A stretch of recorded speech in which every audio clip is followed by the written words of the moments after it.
Hello, ladies and gentlemen, and welcome to this meeting of the Planning Committee at Portsmouth City Council. I'm Gerald Vernon-Jackson. I'm chairing this meeting.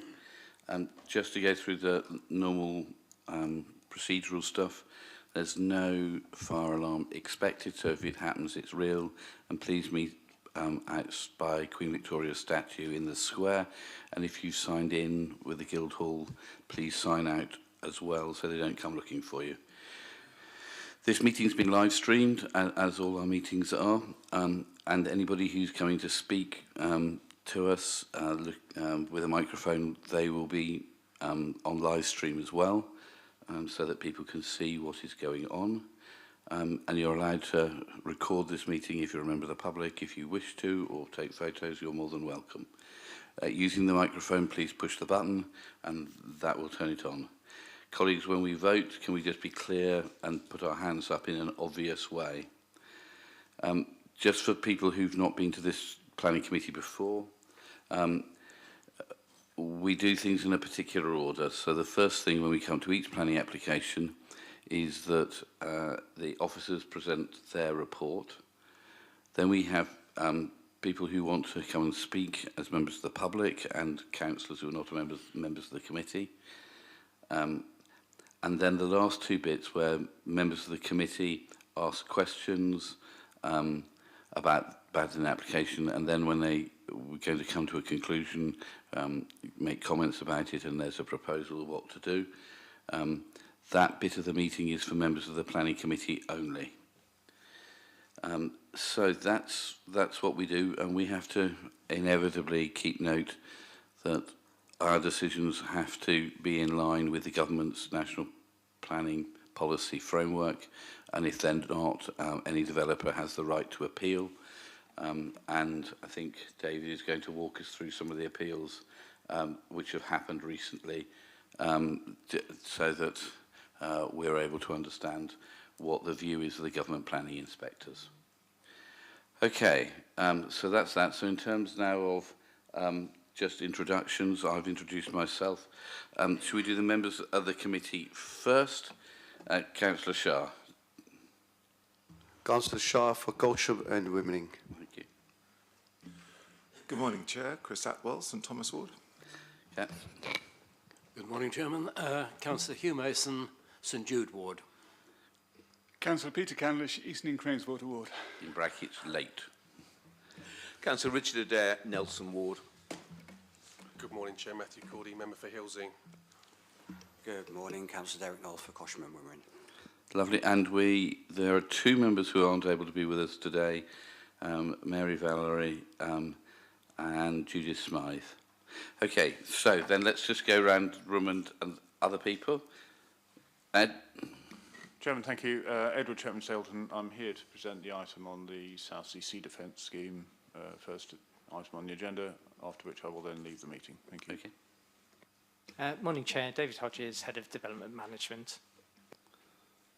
Good morning, Simon Turner. I'm a team leader in the Planning Department. Jane? Jane Dodino, Local Democracy Officer. Okay. Ben? Councillor Benedict Swan for Copner and Anchorage Park Ward, speaking on 133 Stubbington Avenue, 81 Stubbington Avenue and 231 Laburnum Grove. Thank you. Good morning, I'm Conrad Janjawa. I'm the agent from Archicode Design, representing the applicant for 133 Stubbington Avenue. Thank you very much. Good morning, Carrie-Anne Wells from Applecourt, representing two of the items on the agenda today. Thank you. Thank you very much indeed. So, going round the room. Darren? Hello, I'm Darren Simons. I'm one of the councillors for Baffins Ward. I'm minding the fort whilst Councillor Kadir comes here for his deputation later on. Okay, lovely. Jane, could you turn your mic off?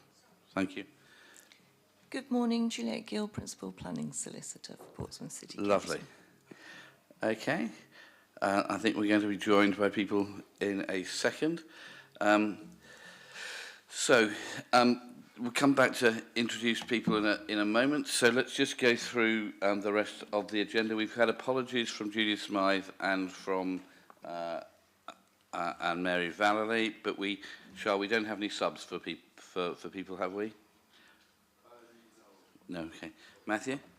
Councillor Simpson sends his apologies. He won't be coming due to illness. Okay. All right, we'll send him our best wishes. Okay, colleagues, have you got any declarations of interest, ladies, colleagues, that we need to record? No. Okay, minutes of the previous meeting held on the 26th of February 2025. Colleagues, are you happy with these minutes? Councillor Mason? Happy with them, propose. Okay. All right, is everybody okay with those? Okay, thank you very much indeed. Ladies, you've just joined us. Welcome. I'm Gerald Vernon-Jackson. I'm chair of the committee. It'd be lovely to know who you are. If you push your button on there, then your words are recorded for posterity.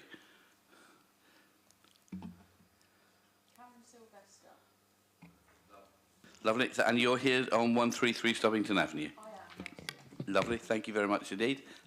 Hello. Hello, Janice Vine.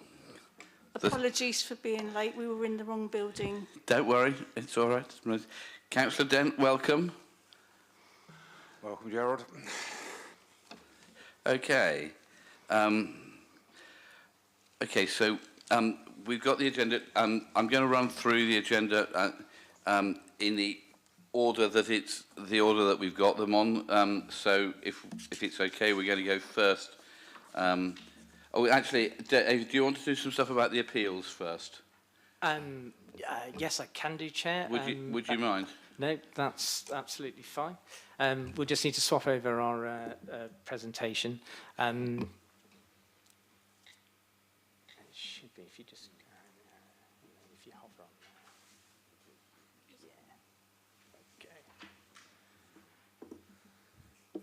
on. Yes, Chair, grateful for the opportunity to just highlight and update the committee with regard to two appeal decisions that have come in since the previous meeting.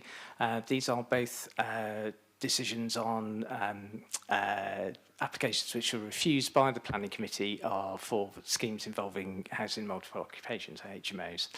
So first is one you may recall at 27 Balfour Road. We've had two applications on this site. So this was the first application, which was a larger scheme from a C3 dwelling house to a 7-person HMO, and there was a subsequent application, I believe in August, which for a smaller HMO for a 6-bed, which was subsequently approved.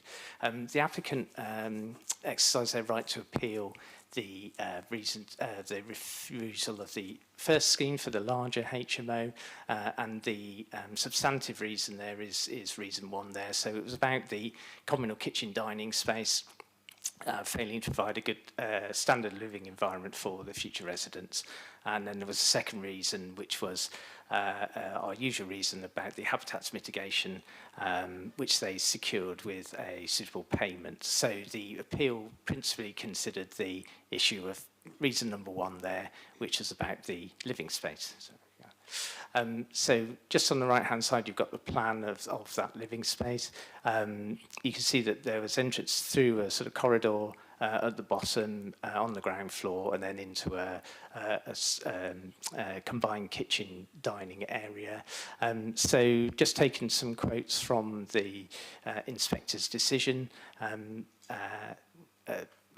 which are quoted up there on the screen. So it was common ground that the scheme complied with our HMO SPD. The inspector wasn't convinced there was any evidence that... David, could you translate HMO SPD into English for people who are not planners? Sure. So the council has adopted what's called a supplementary planning document in relation to planning applications for houses of multiple occupation, and that sets out strict criteria for the internal standards which we will apply for both rooms, en-suites, bathrooms and communal living space, but also, as you'll see, for anyone who's attending the meeting for the first time, sets out criteria for mixed and balanced communities, and where further HMOs will be permitted depending on whether the number of existing HMOs goes over a certain percentage. So the SPD, the guidance document, the inspector concluded that the scheme complied with that. They didn't feel there was any evidence which showed that there was any particular harm in the usability of the space shown on the right, and notwithstanding that it was long and narrow, they felt it was perfectly reasonable for the number of occupiers to use that, and therefore they concluded that as it was acceptable, they were allowed the appeal. The second scheme, slightly different one, a slightly different reason for refusal. So this is 38 Laburnum Grove. Again, it's a change of use. So this is a change of use from a smaller HMO, C4, to a larger HMO with 8 bedrooms. And again, the substantive reason for refusal this time around was about the living conditions and light for one of the bedrooms on the ground floor. So particularly in regard to sort of outlook, natural light and ventilation. If you skip on. So it's a slightly unusual scenario that we had here to try and understand the, I don't know if I haven't got the cursor, to try and understand the drawing on the right-hand side. So the bedroom had double doors that opened out into a courtyard, and then beyond that was actually the rear part of the building. This is the ground floor, with the included, yeah, that's it, perfect. That was in fact a courtyard in between the rear elevation of the house and the rear wing of the house, which the bedroom opened onto. And the reason for refusal was about, as you've seen, concern about light and outlook for that occupier in that room. So the inspector evidently went into the site, saw it on a particular day, wasn't a particularly bright or sunny day, and concluded that they felt there was enough light and outlook from that room, and that notwithstanding the relationship with the rear wing of the building and the extension to the rear, they were satisfied with the adequate outlook, bearing in mind the urban context. And in that case, they allowed the appeal, but they did, in that particular application, the appellant applied for costs, but costs were not awarded as it was felt there was a defensible reason, notwithstanding that the inspector didn't ultimately agree with it. So, Chair, hopefully that's useful, bearing in mind some of the schemes we may consider today. Thank you very much indeed, David. Colleagues who've come to watch, we're going through these houses, multiple occupation applications. Reasons for being able to say no are very, very limited, and we've just lost 2 more of them because of the decisions of the inspector there. All applicants are able to appeal to an inspector to overturn if we say no. And in those 2 cases we said no, and the inspector has said we were wrong and that the developer is right. Okay, so let's move on. Can we do South CC? Let's move through the agenda as printed. I know it's not traditional, but let's keep to an agenda in the order that it's printed. So Edward, if you can do the South Sea seafront to begin with. Chair, if possible, if you can look at the SMAT, we have asked that the final item 137A London Road be withdrawn. Yes. This is just because we're concerned about inconsistencies in the plans, and that may affect our publicity process that we've undertaken to date. We would rather withdraw it at this stage and redo the publicity if we need to, and therefore we're recommending that be withdrawn, and clearly we don't, as it's the last item on the agenda, we prefer to. And we've got nobody down to speak on that. Colleagues, are you happy for that one to drop off the agenda and come back at a later date? Okay, thanks. Ed, seafront. Thank you, Chair. Morning, members. So this application before you is a discharge of condition application, and it's to... Ed, hold on, colleague, is the screen all right? Can you see anything? We can't see very much. I think we need the curtains drawn. Okay. Jane? It's your halo.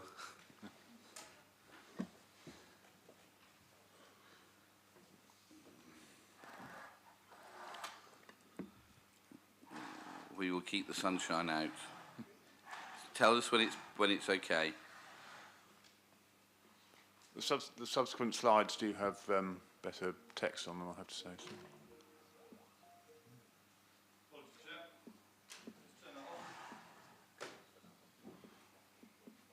Okay. Let's try now, Edward. Okay. Thank you, Chair. So as I was saying, this is a suite of 5 conditions that members will recall at the time of the determination of the original application back in 2019 for the Sea Defence Scheme as a whole. The committee then requested that these particular details submitted pursuant to these particular conditions came back to Planning Committee for determination. So you can see on the slide in front of you, these are the conditions regarding the soft landscaping scheme, external lighting, street furniture, hard surfacing, and roads and footpaths. Just to remind you of where we're looking at, so we're looking at the bit of the seafront highlighted within the red box. It's particularly the section between Clarence Pier and the Royal Naval War Memorial, shown on this slide here with the red line. So it's a small section of some frontage 2 and 3. So as with the frontage that is currently under construction and has already been completed, the designer's approach to landscaping has been that it should be consistent across the whole frontage, and that it should create a beautiful space that is that people will enjoy using, and that will also provide suitable sea defences in the future, given the rising sea level scenario we are in. So in that sense, these conditions are no different to others you have seen previously in terms of the technical specification of the plants and the materials being specified for this section. This is just some CGI images of the frontage as it will look when complete. Moving on to deal with the conditions in turn. So condition 16, soft landscaping, again proposes raised planters along the back edge of the promenade area. Planting has been chosen to reflect the character of the shingle along the seafront.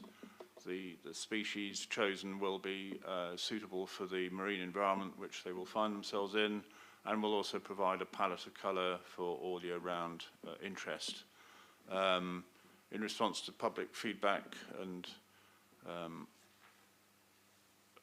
in order to improve biodiversity, additional areas of landscaping have been included. The planting bed will be made up of varying depths of flint and gravel, providing a natural barrier against weeds.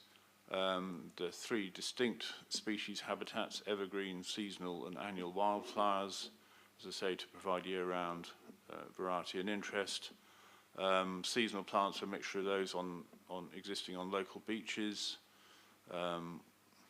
wildflowers introducing sparks of colour, etc. during the year.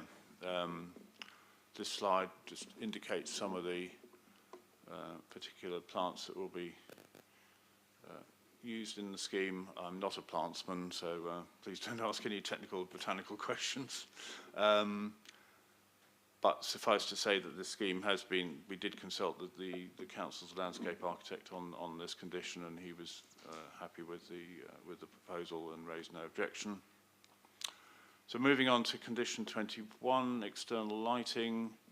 So again, followed very much consistent with other current and now recently completed phases in terms of the lighting columns to be used. Listed building consent has been granted for the removal and reinstatement of the historic lamp columns, and new modern lighting will be placed in between the listed columns to provide appropriate levels of lighting. 4 different types proposed, 2 7-metre high columns, 1 in metal powder coated finish and 1 in timber, and then a 5-metre type lighting column and a 3-metre type lighting column. These are shown schematically on the next slide. And as I say, currently and have been used in recently completed phases of the development as well, to maintain the consistent approach. Moving on to condition 22, street furniture. Again, everything is as per has been installed, particularly on that recently opened frontage down near Southsea Castle. Same types of timber, all designed to be resistant to the marine environment and to be of high quality to enhance the appearance of the seafront as can be seen from the recently completed phases. So I think that should all be fairly familiar to you all. Here's some images of the seating that will be installed in situ, admittedly only CGIs at this stage, but I think that gives a good impression of the quality of the environment that will be created. And then turning to condition 24, hard surfacing. Again, this was again consistent with other phases. The materials have been discussed in detail with Historic England. Two types of finishes would be used. One type around the heritage assets, the sort of historic finish, as described with a 0.5mm etch on it, and then a normal promenade finish with a 3mm etch. This is to help in sort of highlight the heritage assets and make them more distinctive. The shingle to be used is an aggregate finish with a locally sourced mix, and it's considered that the surface will outlast any other surface that could be used within a harsh marine environment, so thereby keeping maintenance costs down.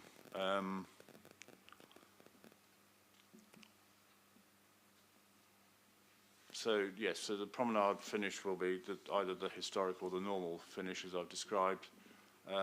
Yorkstone paving in front of the War Memorial, and that's been discussed with the Commonwealth War Graves Commission. The primary, secondary defence walls in a smooth concrete, a cycle lane in a coloured tarmac, and the highway will be asphalt apart from in front of the Naval War Memorial where it will be granite set pavers. The next slide shows some images of the proposed finishes. Again, entirely consistent with other phases along the seafront.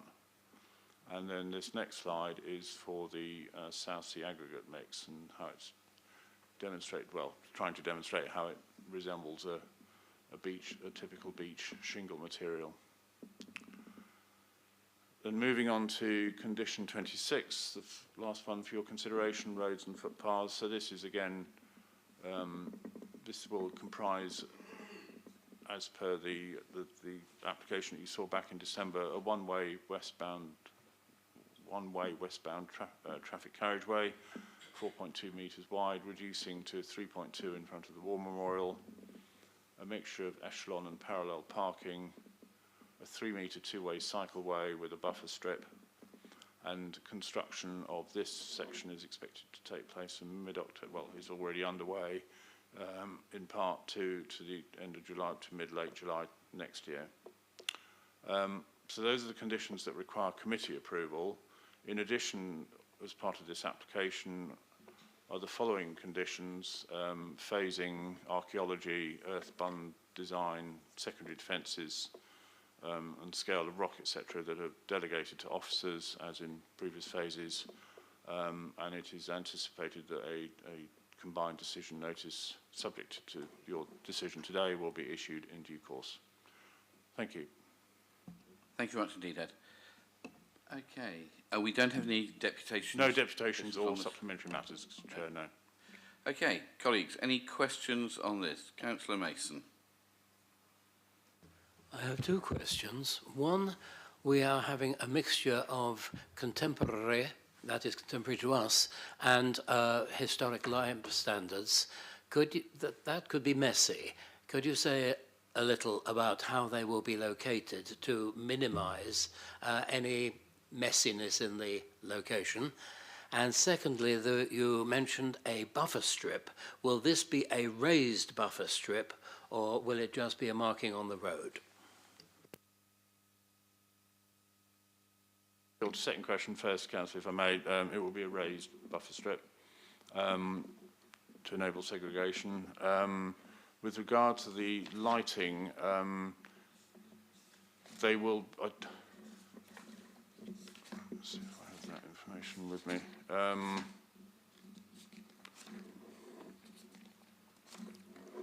So the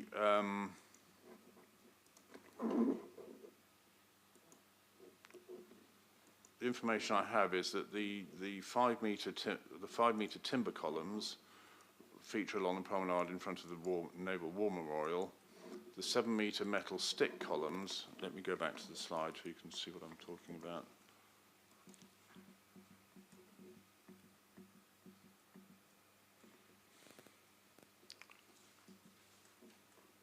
So these are the 7 metre stick columns. These are the two different types of 5 metre column. So that's the 7 metre timber column and that's the 7 metre metal column. So the 5 metre timber columns along the Naval War Memorial, the 7 metre stick columns are then used as the main functional lighting columns, will be interspersed with the historic lighting columns. But will be set further back to allow the significance of the historic columns to be maintained. And the remaining columns will be used when appropriate on the open land west of Blue Reef. I hope that helps. That's the information I have. So, Councillor Mason, my understanding memory of the ones that they'd already done is the historic ones are in the middle of the walkway where they always were, and the new ones are set back away from the sea, so there isn't any visual mixing up of them. But it just provides an additional level of light that the historic columns didn't provide. Yes, that was the reassurance I was seeking. Thank you very much, Chairman. Thank you very much, Mr. Staple. Councillor Cantlish. Could you see if you could direct your microphone towards you as opposed to other people? Pull it towards you. There we are. Hurrah. We can maybe hear you now. I thought I was sufficiently orientated already. My apologies, Chair. I just want to tease out a little bit more on that lighting point. So that these sections with the historic lighting often had quite dark patches in between. Is the interval of the lighting now designed so that it will be kind of safely illuminated throughout the whole length? Yeah, thank you. Councillor, yes, with the 7 metre columns at the back towards the highway. Yeah.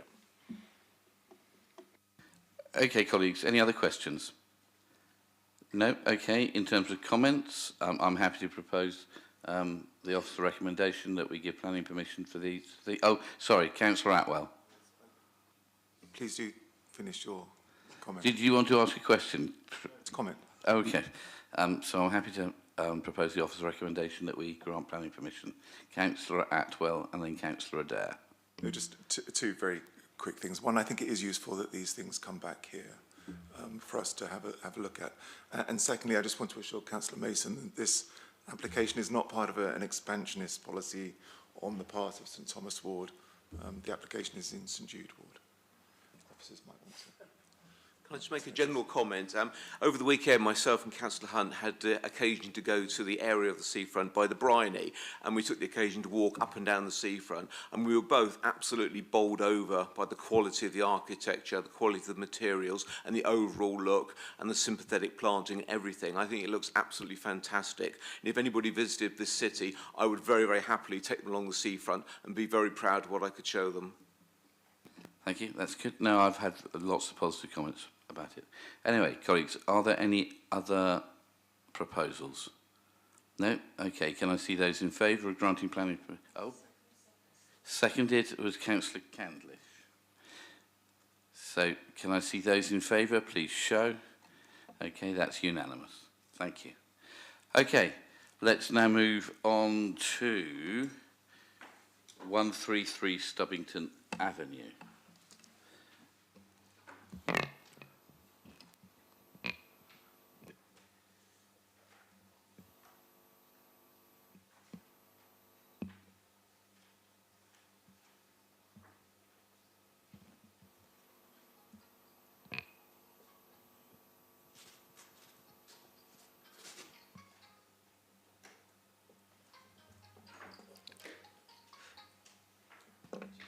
Councillor Dent, you're a popular man today.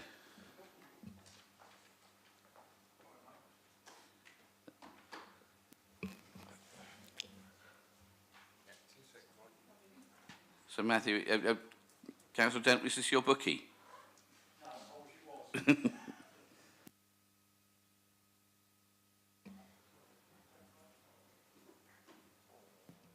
David, are you ready?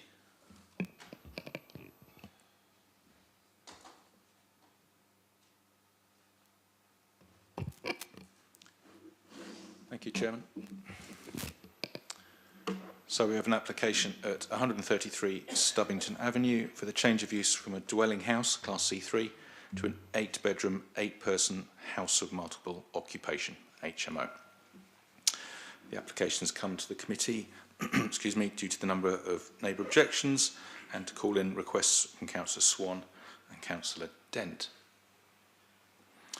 We have a supplementary matters SMAT update after the presentation. So Stubbington Avenue is in Copner Ward. It's one of the long east to west roads. This one comes across from the roundabout at the top end of North End High Street. And we have this application about approximately halfway along towards Copner Road to the east. It's a mid-terrace property. To the rear, you can just note from the floor plan, from the site plan, most easily you can see a rear alleyway. On the plan, it's perhaps easier to see that runs off Crofton Road to the west, the left-hand side. Crofton Road is one way running, let's just check, north to south, and on the east side, Lyndhurst Road runs one way from south to north, probably because of the schools. Just to the north, out of shot, you've got King's Academy College and College Park Infants. Then to the south of the site, the larger building you can see on the left-hand side at the bottom is the Church of the Ascension. We'll see that a bit better in a moment. Thank you. Next slide. Is the mid-terrace property, a typical Portsmouth attractive property. On to the first principal issue we look at in terms of mixed and balanced communities and our policy PCS 20, where we look at the mix of different residential uses in the area, the 50-metre radius you may be familiar with, members of the public, and the 10% threshold we use. Currently, in this 50-metre radius, there are no other HMOs. So if this application is approved, there will be one out of 35, which is a percentage of 2.86, so well below the 10% threshold we use to indicate, beyond which you would no longer have a mixed and balanced community. So the application is in principle acceptable with respect to the policy for a mixed and balanced community. Moving on to the physicality of the site, existing elevations are there. To the right-hand side, if you could just go back one, please, David. On the top right-hand side, you've got a couple of rear extensions, a conservatory on the right-hand side, and on the left-hand side, a brick-built lean-to. Those would be removed and remodelled as part of the proposed development. The application has a prior approval dating from last year, or granted at the start of this year, sorry, which means it's able to build the rear extension. We'll see in a moment. There it is, thank you. On the bottom left-hand side, you can see the flat-roofed rear extension that has prior approval. To its left is the bike store, which is one of those ones that's like you see in the street. You can see it on the top right image, the section through it with a sort of curved nature. That's the bike store there, thank you very much. And then the roof extensions, you can see at the top right, that's a large rear roof extension. That is achieved under permitted development. For members of the public, those physical extensions don't require planning consent, and so don't affect the decision to be reached in terms of the principle of the use. Moving on to the existing floor plans. On the top left-hand side, you can see the two rear, the conservatory on the left-hand side and the lean-to with the angled wall.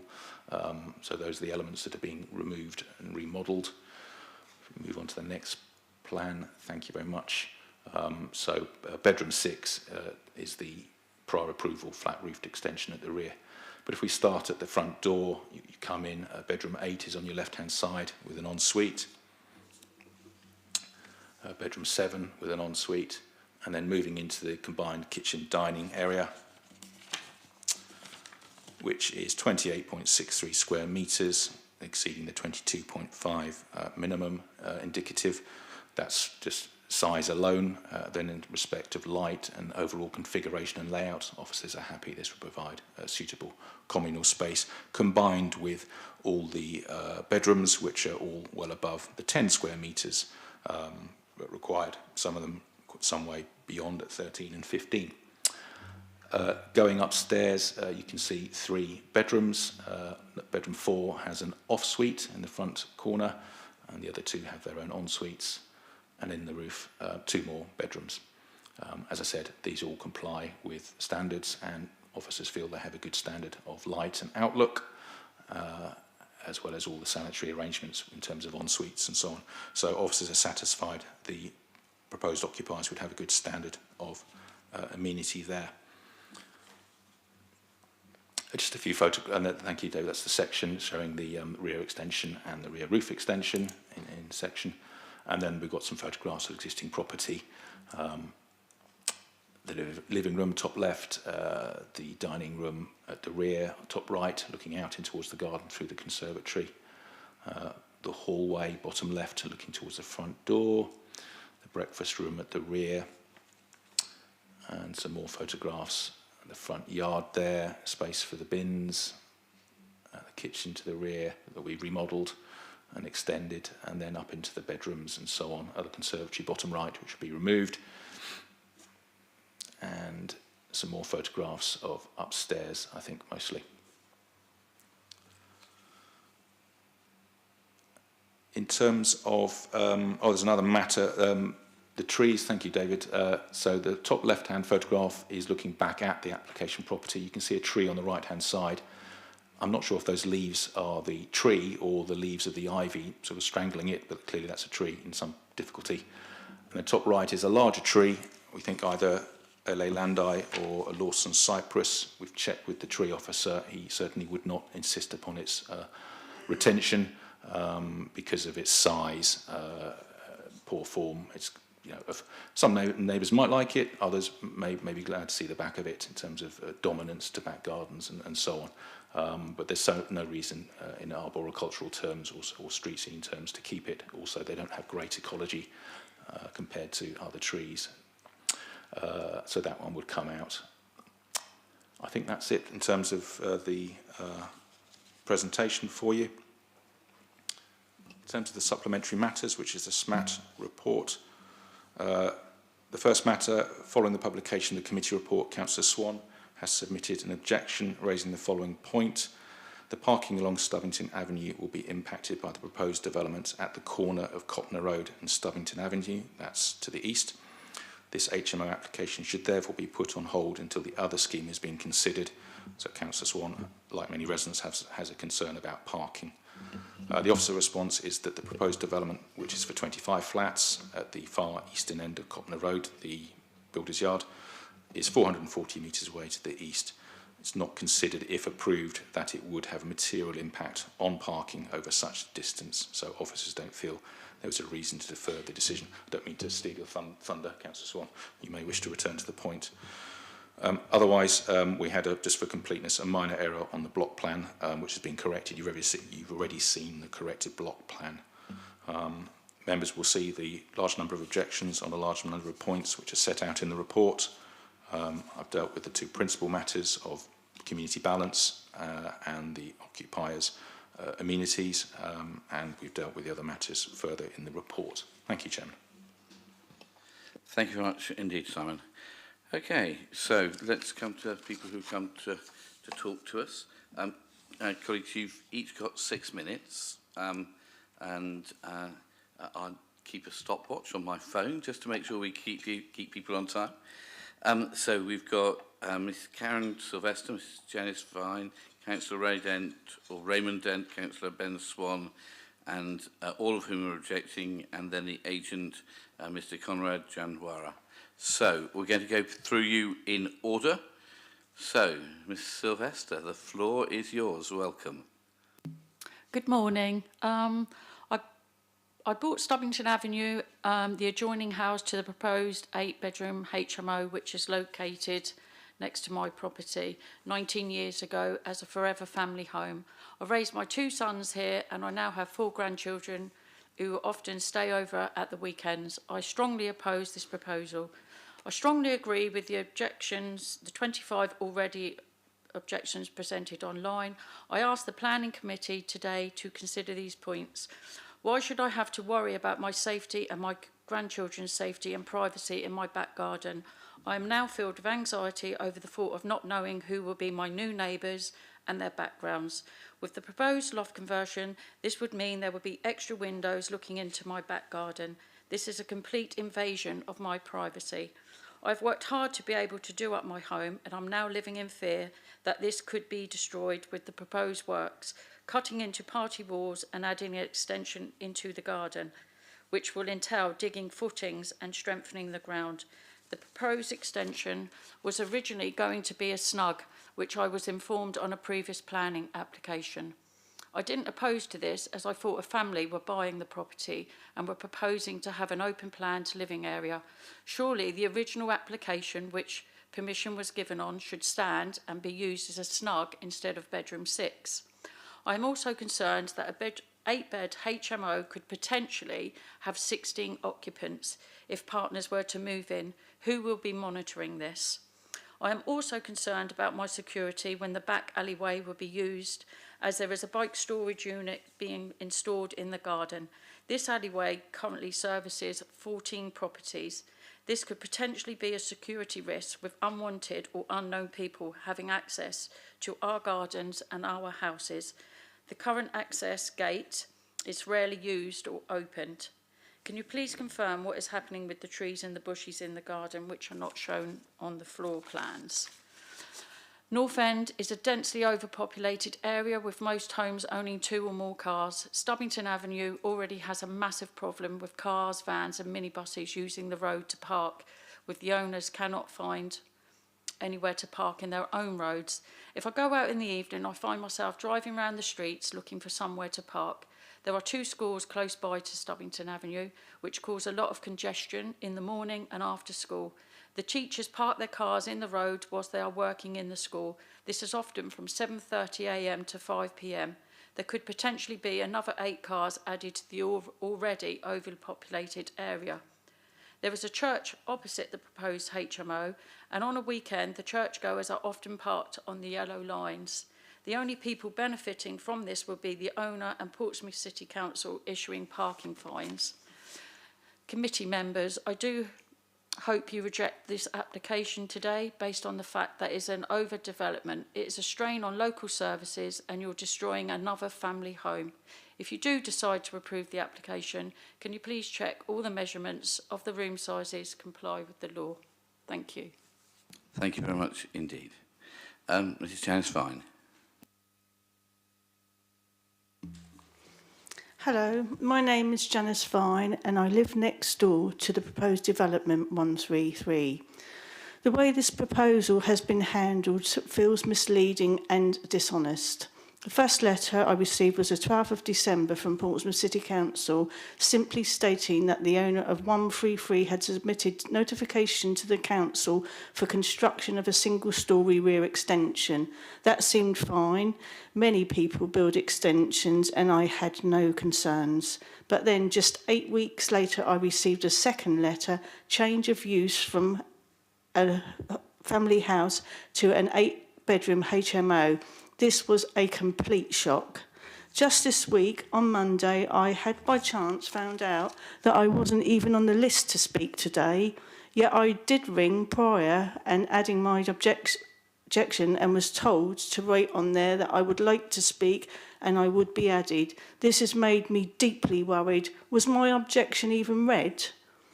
42 years ago this week, my husband and I moved into our house. We paid all the necessary such fees, and we were happy to hear there was no planning in place that could affect our future here. We have invested all of our money into this property, and my late husband used all of his spare time maintaining and doing home improvements. If this proposal goes ahead, it will certainly devalue my house. It will also take away my feeling of security and privacy. I will have 8 strangers, or 16, coming and going next to me, with a likelihood they will be overlooking my garden and possibly be able to see into my son's bedroom. It will also block any light that I have. The stress of this proposal alone has had a huge impact on my health, and I am struggling to cope. The thought of the work itself on next door is unimaginable, as this is not just a minor change. Hence, being late today, I gave everyone the wrong instructions. Portsmouth is already one of the most densely populated areas in the southeast, second only to London. Our limited space means we need to be careful how we develop and grow. Allowing more of these properties to be converted could severely affect the balance of our local community. It is especially worrying for our children. How will they ever be able to afford a home when rental prices are being driven up by the HMO model? Single rooms in HMOs are already incredibly expensive. Let's be clear, this is not about genuinely trying to rehouse people in need. It is about profit, pure and simple. Developers are buying up family homes, squeezing in so many tenants as possible and charging extortionate rents. This isn't about solving a housing crisis, it's about greed. The long-term residents of this community who have spent decades investing in their homes are being pushed aside in favour of short-term financial gain. At what point do we say enough is enough? Beyond the social and financial impact, there are serious practical concerns that have not been addressed. The owner says there is to be a bike shed at the bottom of the garden to house 8 bicycles. This leads onto an alley to Crofton Road. Long-standing residents will remember that years ago, our local council binmen refused to use this alley at the back of our houses, deeming it too unsafe for them to use. We all received letters at the time. Since then, as this is our private land, nothing has been done to either repair or improve it to make it safe. If this HMO is approved, will my neighbours and I now be liable if an accident happens there? I think this is a very big concern. I, for one, would like to know the legalities.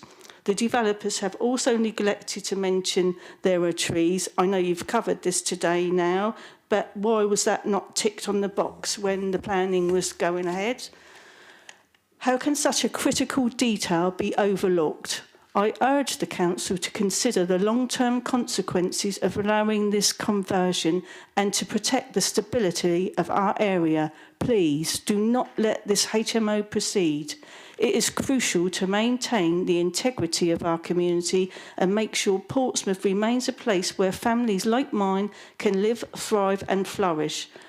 I really hope this council will act in the interests of all its residents, safeguarding the future of all our community. Thank you.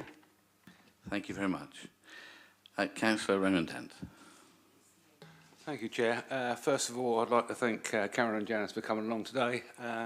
They've actually picked up one of my points, but we'll go through what I've written down first of all. Right, first point, bedroom 3, usable space is going to be below 10 square metres. It has 2 doorways. You're not going to put anything in that little entrance hall there to as you go into the property, into the room. So if that is the case, and it works out as less than 10 square metres usable space, then the communal living space is undersized. The strain on the water system, wastewater and everything else in the area, we all know it's a poor state of affairs at the moment, and it's only going to impact it even more. I've got to pick up again on the point that in the application, it did tick the box. There are no trees in the garden. As you've seen in the photographs, there are 2. One 10 foot high, one about 30 foot high. They're going to have to go. Why was the box ticked as no? it does seem very strange that basically it does seem as if it was more of a tick-boxing exercise rather than actually anyone taking any notice of what was going on around there. I do appreciate the officers actually having photographs of it because it saves me having to have my phone around because I took some when I was around there the other day. I've lost where I was. It is really out of place to put an HMO in this area. The local residents that I've spoken to are extremely upset. When I popped round to see Janice the other day, the wording on the party wall agreement was, to say intimidating was an understatement. I've also had 2 or 3 other emails from residents that couldn't make it today. I can't read them out because they are quite to the point, and I would not read that out in this chamber. The one thing I would say is you need to look at bedroom 3, the usable space. It is going to be below 10 square metres, and I'll leave it there. Thank you, Councillor Dent. Councillor Swan. Thank you, Mr. Chairman. My objection to 133 Stubbington Avenue is due to bedrooms 1, 3 and 4 falling below 10 metres square once circulation space behind doorways has been deducted, which is in accordance with PCC's HMO standards guidance. In addition, bedroom 3 has an area of unusable space between the room door and the ensuite door, further reducing usable space. Therefore, because all bedrooms cannot provide 10 metre squares of usable space, the communal area is required to be 34 metres squared for 8 people, and it is only showing on the proposed plans as 28.63 metres squared. Furthermore, bedroom 2 would require scrutiny to ensure that 75% of the floor space is above 2.3 metres in height. A site visit would be required to ensure that there is adequate head height for this room. Perhaps the officers could confirm whether this has taken place. No less important, we are currently waiting on the application for the development on the corner of Stubbington Avenue and Copner Road, as we have heard. This is a substantial development with minimal parking, 7 parking spaces and 2 spaces for disabled parking. And whilst I fully accept that we're not here to discuss this today, this does loom large over everything happening on Stubbington Avenue in both Copner wards and Hilsey ward. Due to the inescapable effect of parking and traffic in the area, 50+ residents are going to create, I really feel it would be prudent to delay this decision on the application for 133 Stubbington Avenue until more clarity can be gleaned. Not only would this give a better idea on the effects of the large development, but it would also be a sign of good faith to residents. Now, I note the supplementary report dismisses this concern, but over 50 cars added to an area will undoubtedly have an impact, felt much further than 440 metres. All I'm asking is for a bit of common sense, a bit of respect for residents of the area, so a proper assessment can be undertaken. To pick up on a comment from Mrs. Vine, she's absolutely right. It needs to be accepted that this will be 16 people at this property. There's no policing on this, so it's open season, as it seems to be with most of these types of developments. On the matter of the trees at the property, I'm confused. Last night at full council, we heard about the desire to create an urban forest and how wonderful trees are and how important they are to the city. This approach for this application seems to be at odds to the comments regarding the trees. So do we really have a pick and choose approach to policy in the city? It just seems a bit murky. Finally, I'm wondering if discussing appeals openly at this committee, as we did at the beginning of the meeting, would be usual. I'm concerned this could be seen as an effort to steer this committee in a certain direction. Thank you, Chair. Thank you. Thank you. We now come to the agent, Mr. Conrad Januara. Welcome. The floor is yours. Good morning, everyone. Thank you very much for having me here. Chair and members of the Planning Committee, thank you for the opportunity to speak today regarding the application for 133 Stubbington Avenue. I would like to address some of the key concerns raised by residents while outlining how this application aligns with the local planning policies and contributes positively to housing needs in Portsmouth. Firstly, in regards to parking and traffic concerns as raised by some of the tenants, parking is a common concern in Portsmouth, but this property is in a sustainable location with excellent public transport links and local amenities within walking distance. The application includes cycle store storage to promote sustainable travel, while concerns about increased demand for on-street parking have been raised. Studies show that HMO residents generally have lower car ownership than single-family households. The Highways Department has not objected, reinforcing the parking demand is not expected to be significantly impacted.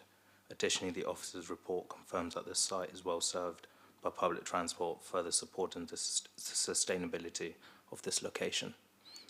Nextly, I'll move on to the impact on the character of the area and housing balance. Concerns about the over-concentration of HMOs are understood. However, this property remains within the 10% density threshold, as mentioned. Portsmouth's Portsmouth's HMO SPD, and the PROSA complies with local policies regarding the concentration of HMOs in the area. The officer's report confirms that the proposal does not result in the over-concentration with only 2.86% of properties within the 50-metre radius being HMOs. This ensures a balanced community while meeting local housing needs.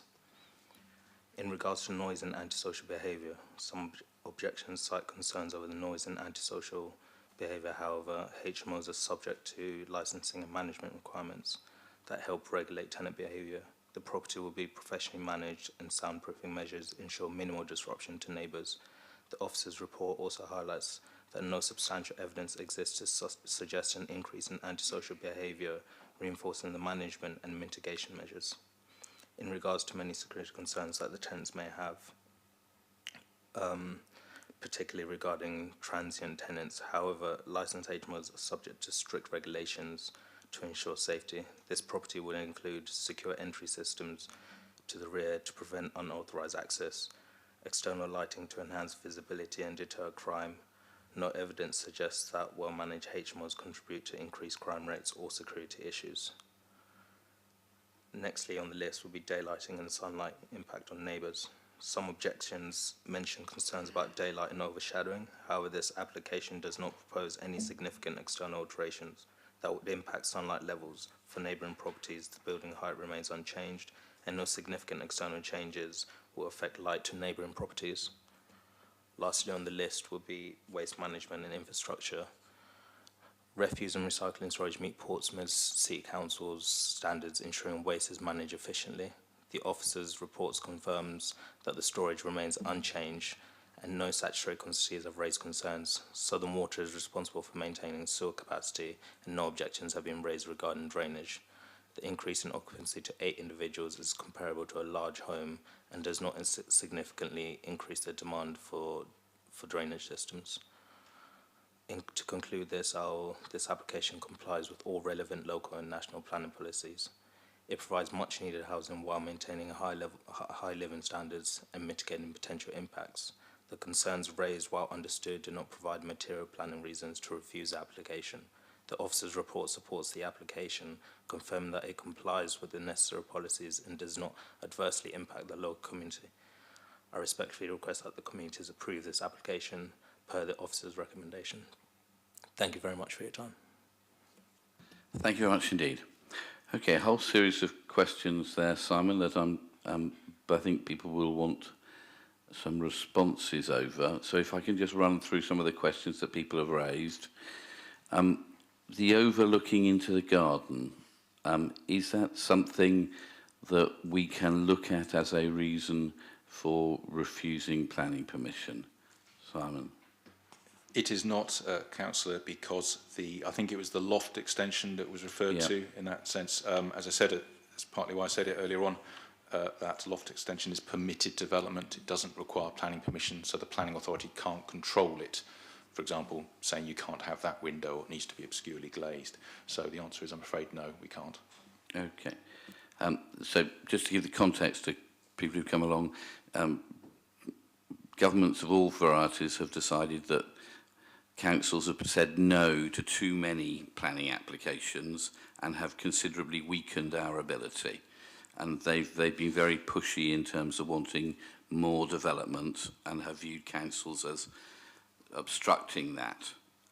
So we can only say no if there's something in the national planning policy that gives us the reason to do so. We could say no otherwise, but then that goes to appeal and we lose, and the potential is that the developer asks for costs, which they then get paid out of the council taxpayers' money. So we try not to waste money. So in terms of parking, Simon has raised, and I had to park miles away last night after the council meeting. Are we, in terms of parking, is that a reason that we can use for not giving planning permission? Of course, it's a material consideration, which I know wasn't your question, but I think there are principal valid concerns about the difficulty in finding a parking space from day-to-day neighbours, from the school, from the church, and from the concern about the proposed development at the eastern end of Stubbington Avenue. From a planning perspective, this is in a sustainable location. You're quite close to North End shops and services and public transport all around you on Copner Road, Chichester Road, London Road, etc. Cycle parking spaces will be provided in the back of the site. We can come on to the rear access way in a moment. And the parking demand from our highways department is not so different between, or is no different between a large family house and a large HMO like this. So no, that's a long answer, but officers don't feel there are any sustainable reasons to refuse planning consent on the grounds of parking. Okay, thank you, Simon. Carrie Ann, who's here, has commented in the past that our policies here in Portsmouth about HMOs are very tough. My understanding is that in Gosport, Fareham and Havant, you don't even have to ask for planning permission to have an HMO. You just do it without asking anybody. Is that correct? David? That wouldn't apply in this particular instance, Chair, because of the size of the HMO, but all new HMOs in Portsmouth require planning permission because of what's known as an Article 4 direction that exists over the entire city. In other local authorities, yes, you can change from a C3 dwelling house to a C4 small HMO up to 6 persons without needing planning permission. Okay. And my reading of the planning application is this is for an 8-bedroom, 8-person HMO. Is that correct? That's right. Shall I go on to answer about the level of occupation? Yep. So concerns have been raised about whether or not there would be 16 people here. No, that would be a different proposal and would be unlawful. It would be, if planning consent is granted, it's in the development description for an 8-person HMO. Licensing will be the authority checking on that. They do very thorough checks, I understand, upon completion and occupation. So I don't believe it would be the intention of any landlord to do that, and in any event it would be checked by licensing. And should neighbours think there are too many people coming in and out, you think it's more than 8, I'm sure licensing or indeed planning would be happy to check on that for you. Okay, and I'm sorry, Simon, I've only got 2 more questions. The issue of sewage was raised. I know we've had an appeal decision where we turned down an HMO application because there was concern about pressure on the sewer system. That's right, thank you, Chairman. It's in the report at 835. Members may remember, for members of the public's benefit, we had an appeal last year at 61 St Chad's Avenue, not so far away from here, as it happens, where the reason for refusal, the substantive reason, was concern about strain on the sewage system. So we've included the quote here, which made it clear, which officers have made clear as well, that there was a statutory obligation for Southern Water to provide the connections, and so the landlord will continue the existing connection, and the Southern Water has to make sure that's suitable. So there is not a reason, I'm afraid, to withhold planning consent on that matter. Okay, and finally the issue of trees. As I understand it in the application, it said there were none, but clearly there are. There may be none in the future, and this is private land, and these trees don't have tree preservation orders on them, so people can do what they like with their trees. But what's the position where the application is ticked to say there's no trees, but there clearly are? Yeah, unfortunately, we have received quite a lot of applications. It seems to be a blind spot on the part of many agents submitting the applications. I don't think they do it deliberately. They just tick no when there's a tree sitting there, bold as brass.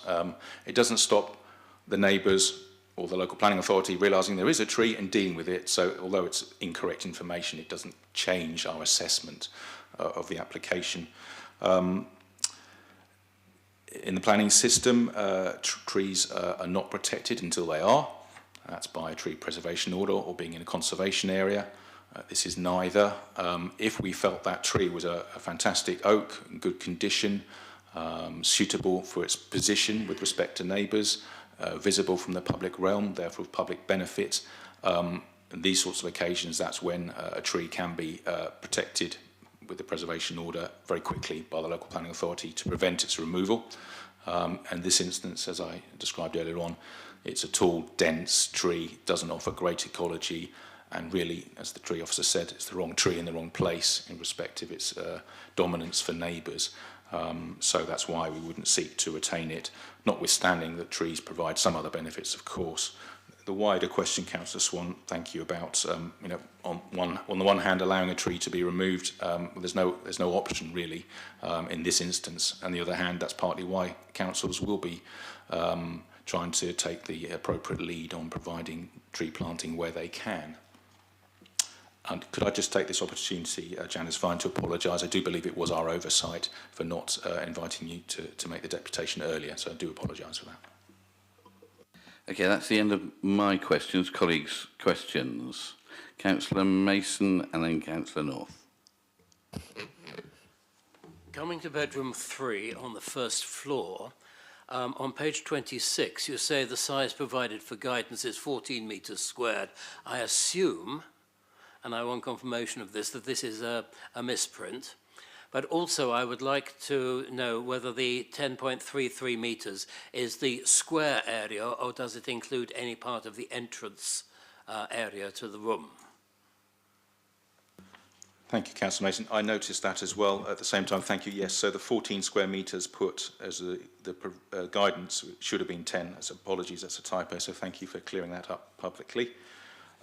Bedroom 3 is measured for the entire room you see, so from across the door thresholds, the door into the room, from the corridor and the ensuite and the rest of the room, so that entire area you see.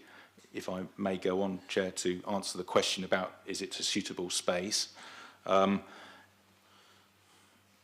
have been made that if you take away the space you can't use behind the door, therefore it doesn't meet 10 square metres.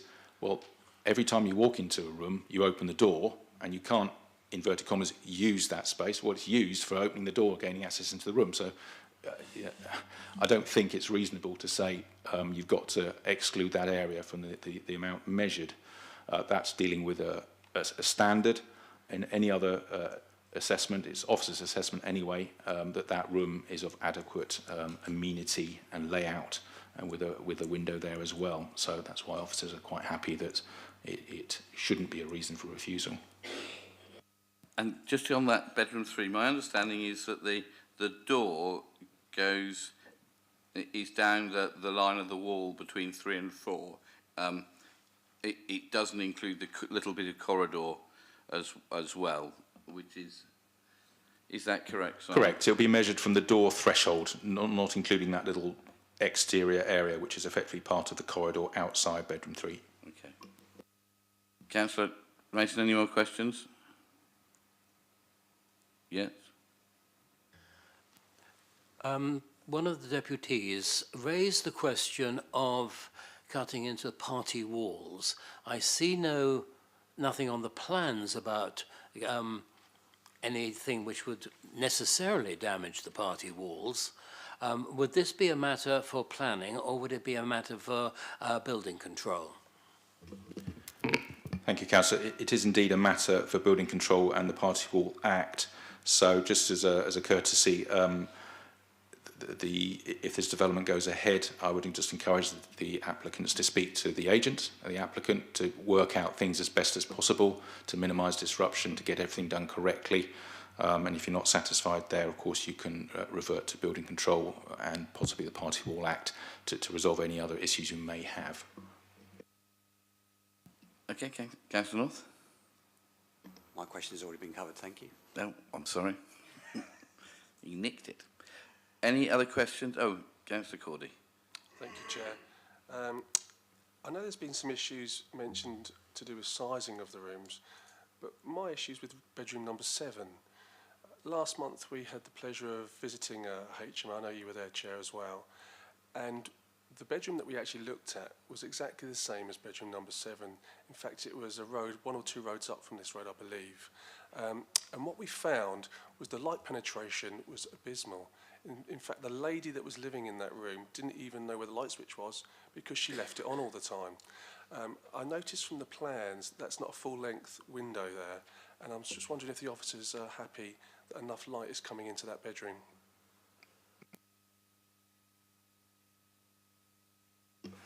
Thank you, Chairman. Thank you, Councillor. Yes, so it's looking down the side of the property. We call it the light well. The property does face north, but the interesting things are often the light wells down the side of the property have a 2-storey wing alongside them. This would have the single-storey wing, so there's more light from above than if there was a 2-storey wing. It's a reasonable width light well, I would say. And next door to the left, which is the west, I believe has no extension immediately adjacent to the boundary. So there's also a bit more light reaching it than if there was a 2-storey wing there. It has a single-storey outbuilding on the other side of its property. So I do believe that there would be a reasonable outlook and light to that bedroom. Thank you, Simon. Okay, any other questions, colleagues? Okay, comments? I have a great deal of sympathy for people who come to talk to us today, and I think it would be possible for us to say no to this, but I think if we did say no, I would have no confidence at all that we'd be able to defend it at appeal, and my worry is that we then give people a feeling that it's been stopped when we know it won't be. I haven't been given any defendable reason that I can see where we're breaking government policy or council policy. The rooms are the right size. It's not over 10%. We've tried time and again to think of ways of saying no to HMOs, and government planning inspectors have overruled us left, right and centre. So I am, at the moment, I'm a bit stuck because I can't see a reason, defendable reason, to say no. Other people may be more intelligent than me and come up with a reason that's defendable, but I haven't got one at the moment. So if people think there is a reason that we could say no, which the planning inspectors would accept, because it's their say is final, please let me know. Okay, in which Councillor Mason. As someone who lives next door to an HMO, I will propose the officer's recommendation because I think that this is a property which we could not defend against the planning inspectorate. Okay. This meets all of our conditions, and so I would like to I'll propose it. Okay, Councillor Shah. Thank you, Chair. I wanted to say a huge thanks to the officers who explained our position, where we stand and what we can do, what we can't do. Because obviously my colleagues, even they do come in the chamber, they say, actually, we can do this, we can do, but that's not what we can. So as a committee, we are stuck. We cannot do whatever we got to deal with. Yeah, okay. There is a proposal on the table. Is there a seconder for that proposal? Councillor Candish, I see your microphone is on. Chair, I was going to, I like you, I don't want to give people false hope because I can see no reason why this is not ultimately going to be passed, and therefore I would support and second the proposal. I'm happy to. Okay. Is there any other proposal to say no to this?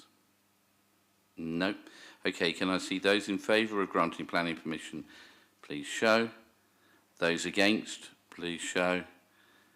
And that means no abstentions. Okay, planning permission is granted. Okay, thank you for coming, colleagues. We now move on to 81 Stubbington Avenue. So this is Simon again.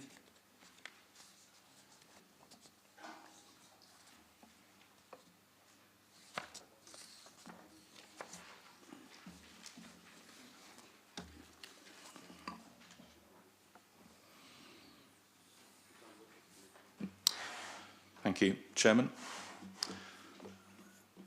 This is an application at 81 Stubbington Avenue for the change of use from a Class C4 small HMO, that's 6-bedroom, 6-person, to a 7-bedroom, 8-person HMO with extension. This is one of sort of, if I may call it, a hybrid application we've seen a couple of times since Christmas, I think, where we've got the intensity of occupation, adding a couple of occupiers, which, as members know, officers often conclude doesn't require planning permission for the reasons given in full in the report. But because of the physical extensions proposed in this instance, those elements certainly do require planning permission. So we've got some conditions recommended at the end with respect to those physical extensions, and members will decide whether or not they believe the increase in occupation needs consent, and if they do, then go on to consider that. So this is an application to increase the occupancy by 2 persons and to extend at the roof to the side a hip to gable, turning a hip to a gable, and with an associated rear dormer, which I'll show in a few moments. The application has come to Planning Committee because of a number of objections, the call-in request of Councillor Vernon Jackson and a call-in from Councillor Russell Simpson. There is no supplementary matters update. Just to immediately to clarify, this is not in the same 50-metre radius as the previous application on Stubbington Avenue, and in any event, being an HMO already, there's no increase in the percentage. It is merely, it is only an increase in occupancy of an existing HMO. It is a corner property, as you can see, corner to, I think it's Firon Road, runs north-south there. Otherwise a typical Portsmouth street of mostly terraced houses. If we can go to the next slide, please, thank you. So there it sits on the corner, typical Portsmouth house on the corner, with the principal elevation being the side elevation with the front door and all the architecture. And so that's why the hip to gable, you can see the main roof is hipped back from the eaves. That is proposed to be put up to a gable, so building up brickwork to form a gable wall there, with an associated rear dormer. This was a doctor's surgery from about the 60s, I think it was, or even earlier, until the small HMO consent in 2021. So that explains the ramp you can see on the bottom left image, and also the top left image, and the single-storey extension to the side there, which was also built for the doctor's surgery. So at the front there, you've got the bay windows. The door to the right-hand side is actually next doors, and you've got just the front yard there, facing south. And then moving to the bottom left image, you can see the ramp that's was for the surgery. And then a lot of the architecture there, typical decoration over the front door, decoration to the bay windows, and then the castellated details over the 2 bays. You can see at roof height. The corbels to the top right hand of the side there, you can see the brackets or corbels just below the eaves. They would be removed in order to facilitate the gable extension, and that area would be made good. We've got a condition to properly control that, so it looks appropriate upon completion. Then moving to the, if we could just go back one, please, David. Thank you. Top right image shows the rear of the former doctor's extension and a parking space there. The applicant has wished to retain that parking space. We asked for a fence to be put up behind it to give security to the rear of what is left of the back garden and the alleyway towards the back door. And that parking space would be for the users of the site. Thank you, David. That is the existing kitchen. If you go back one, sorry again, if you look on the bottom left image, you can see in the doctor's surgery, they've got high-level roof windows, roof lights, effectively, windows, and built for that purpose of the surgery, and then a couple of windows, sort of thinner, taller windows. So if we go into the inside, that is the communal area, kitchen, dining room. So on the left-hand side, towards the corner, you can see one of those windows. The bottom half is closed off by the furniture, and then above it, you've got the windows there, providing some more light into that room. On the right, in the middle of the picture, you can make out two ovens in the side there. Above the right-hand one would be a new window that we asked for to look out over the car parking space and the activity at the rear. Sensible surveillance there, and that would also provide a bit more light and some outlook to that room. And then we've got one other photograph of the front bedroom downstairs existing. So moving on to the principal matter of mixed and balanced community. As I said earlier, this is already an HMO, so there's no change of use in that respect. So although there are already 7 HMOs and a 13.2% figure, that figure would not change. This is an application for increased occupancy by 2 persons. For completeness, we provided you with the distribution of existing HMOs. Moving on to the physical extensions, so there you are, the main elevation on the side there has the hip roof, you may remember. Then if we go on to existing floor plans, there's not too much alteration from the existing to the proposed internally, apart from the addition of another floor, which requires a new internal stair. If we go on to the next slides. So on the top right, you can see that hip is changing to a vertical brick gable. And then on the bottom, left-hand side, you can see the dormer and the 2 top images that's associated with it. We feel the change there is not so overbearing or intensive with respect to the street scene, and if executed well with appropriate materials and workmanship, we feel that's hip to gable and the rear roof extension will be acceptable. For completeness, another first floor extension was proposed, and that was removed at officers' request some time ago. Moving it internally, so you come in on the left-hand side between bedrooms 1 and 2 there, unchanged, as is bedroom 3. They're all big bedrooms. These sizes are set out in the report, ranging from 13 to 22, well over the 10 square metres. The communal room at the back, you can see the high-level windows indicated on the left-hand side, and you've seen the interior photograph, the new window overlooking the parking bay, and then the new fence at the rear to just to give a bit of security for the bike store and the rear of the property. And then upstairs, there's a new stair going in on the first floor, which means a bit of amendment to bedroom 6, moving its ensuite, but otherwise bedrooms 4 and 5 are the same as existing. So the 2 extra occupiers the applicant wished would be in the roof extension for double occupancy up there. So all the rooms are well above the minimum size standard, and with en suites and so on. And then we've got the communal space is at 27.9, in excess of the 22.5 in your guidance. Range of planning objections from the neighbours, which we hope have been set out. So I'll just remind you that officers feel planning permission is not required for the intensification of occupancy. Members will make their decision on that, but otherwise we do have conditions for the physical extension elements. Okay, thank you very much indeed, Simon. We have 2 people wanting to talk to us, Councillor Swan and Carrie-Anne Wells. Councillor Swan, would you like to go first? Thank you, Mr. Chairman. My objection to 81 Stubbington Avenue is on several issues. Firstly, percentage of HMOs within the 50-metre radius of 81 Stubbington Avenue exceeds the 10%, including 81 Stubbington Avenue, which is clearly already an HMO. This is important given that the particular application is for an increase in occupancy along with various other extension changes, enlargements.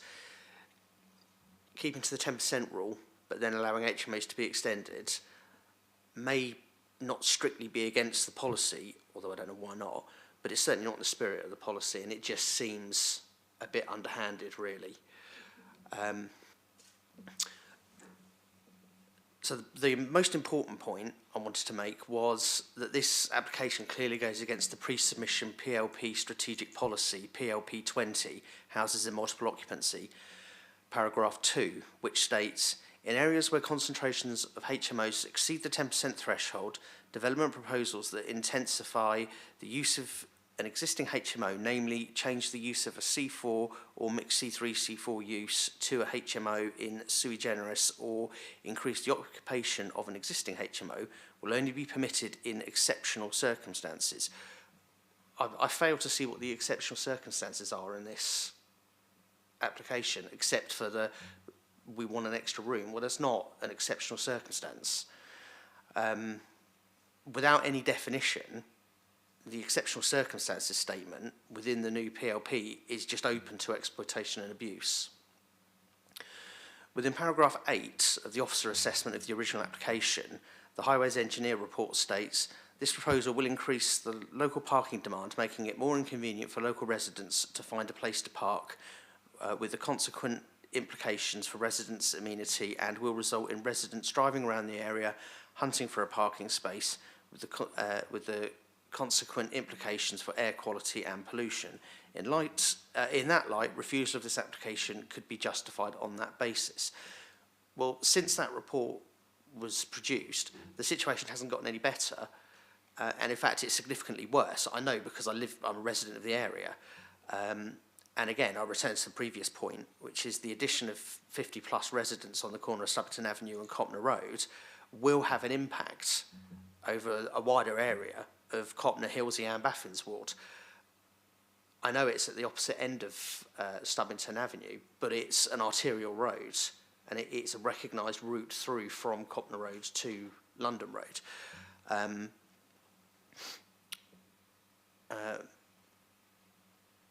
Some common sense is frankly needed here. You know, we just can't keep putting our fingers in our ears, closing our eyes and hoping it all works out, because it just won't. And it's the residents that are left carrying the bag for this, not Portsmouth City Council. Thank you. Thank you, Councillor Swan. Carrie-Anne Wells. Thank you for allowing me to speak today. So we've designed many HMOs in Portsmouth, and our designs have never been subject to refusal of a HMO licence, building control or HMO licensing, sorry, myself confused already. And we work hard to ensure we stay at the forefront of any changes to legislation. We have a growing reputation across the UK for designing high-end spacious HMOs, and care and thought for the tenants who ultimately be living in these properties are at the heart of what we do. As David has shared earlier with the allowed appeals, one of them was designed by Applecor, and I wanted to stress that we rarely lose this type of application appeal. This, I do believe, is because such care and design is given to ensuring the spaces we design are fully usable and fully compliant. I would not be sat here representing a design that wasn't. And that applies to both applications I represent on the agenda today. As the Chair previously mentioned, Portsmouth has some of the largest space standards requirements in the UK, and we often use Portsmouth space standards as a guide now for our growing UK presence, which in turn will be raising standards all over the UK. With regards to 81 Stubbington Road, firstly, I want to thank Councillor Swan for turning up to object personally today, because it's frustrating when it is called into appeal and Councillor Swan doesn't make an appearance. This application was submitted in May 2024, and as the officer states, was for an 8-bedroom, 8-person scheme. After many discussions with the officer, the proposed scheme has been redesigned to reduce the number of proposed bedrooms to 7, whilst keeping the proposed occupants at 8 persons. We have a growing number of inquiries from couples looking for rooms to let, and it's ever increasing because more and more landlords exit the private renting sector. By adding the loft conversion to this existing 6-bed HMO, this will allow the property owners to offer a spacious, well-designed ensuite room to a couple for whom options within the city are limited. I note there have been a number of objections and wanted to address a couple. There has been no stacking of applications here. The previous application was submitted by a different applicant, after which the property was sold, and the new application is well within the right of the new owner. Loft conversions are a common feature of Stubbington Avenue, and the proposed loft conversion will not harm the character of the area. Instead, it will provide a modest addition to the housing stock and provide a couple with a much-needed home. When talking to couples looking for rooms, we are told that by occupying the HMO together, this gives a cost-effective all-in bills included option, which then allows the couple to save towards their own home. There was an objection for overdevelopment of the site, including room sizes. As has already been mentioned, this is one of the most spacious HMOs we've designed, and as you can see, all of the bedrooms are of a generous size. There was a mention of loss of family homes, but this property is already a C4 HMO. The proposal is to increase the occupants by 2. There is no loss of a family home here. Councillor Swan brought up exceeding the 10% rule. This has been lost at appeal more than a dozen times when the proposed increase is an existing HMO increase. He makes reference to an unadopted policy. I guess this has to be tested again through the new policy as and when that is adopted. This proposal is fully compliant with policy, and therefore I ask that you agree with the officer recommendation for approval today. Thank you. Thank you very much indeed. Colleagues, questions? And if I can start, Simon, on the proposed second floor extension, there are things that I can't read around the ensuite. So I can see that there is a loo, I can see there's a basin, I can see a space where you might put a shower or a bath,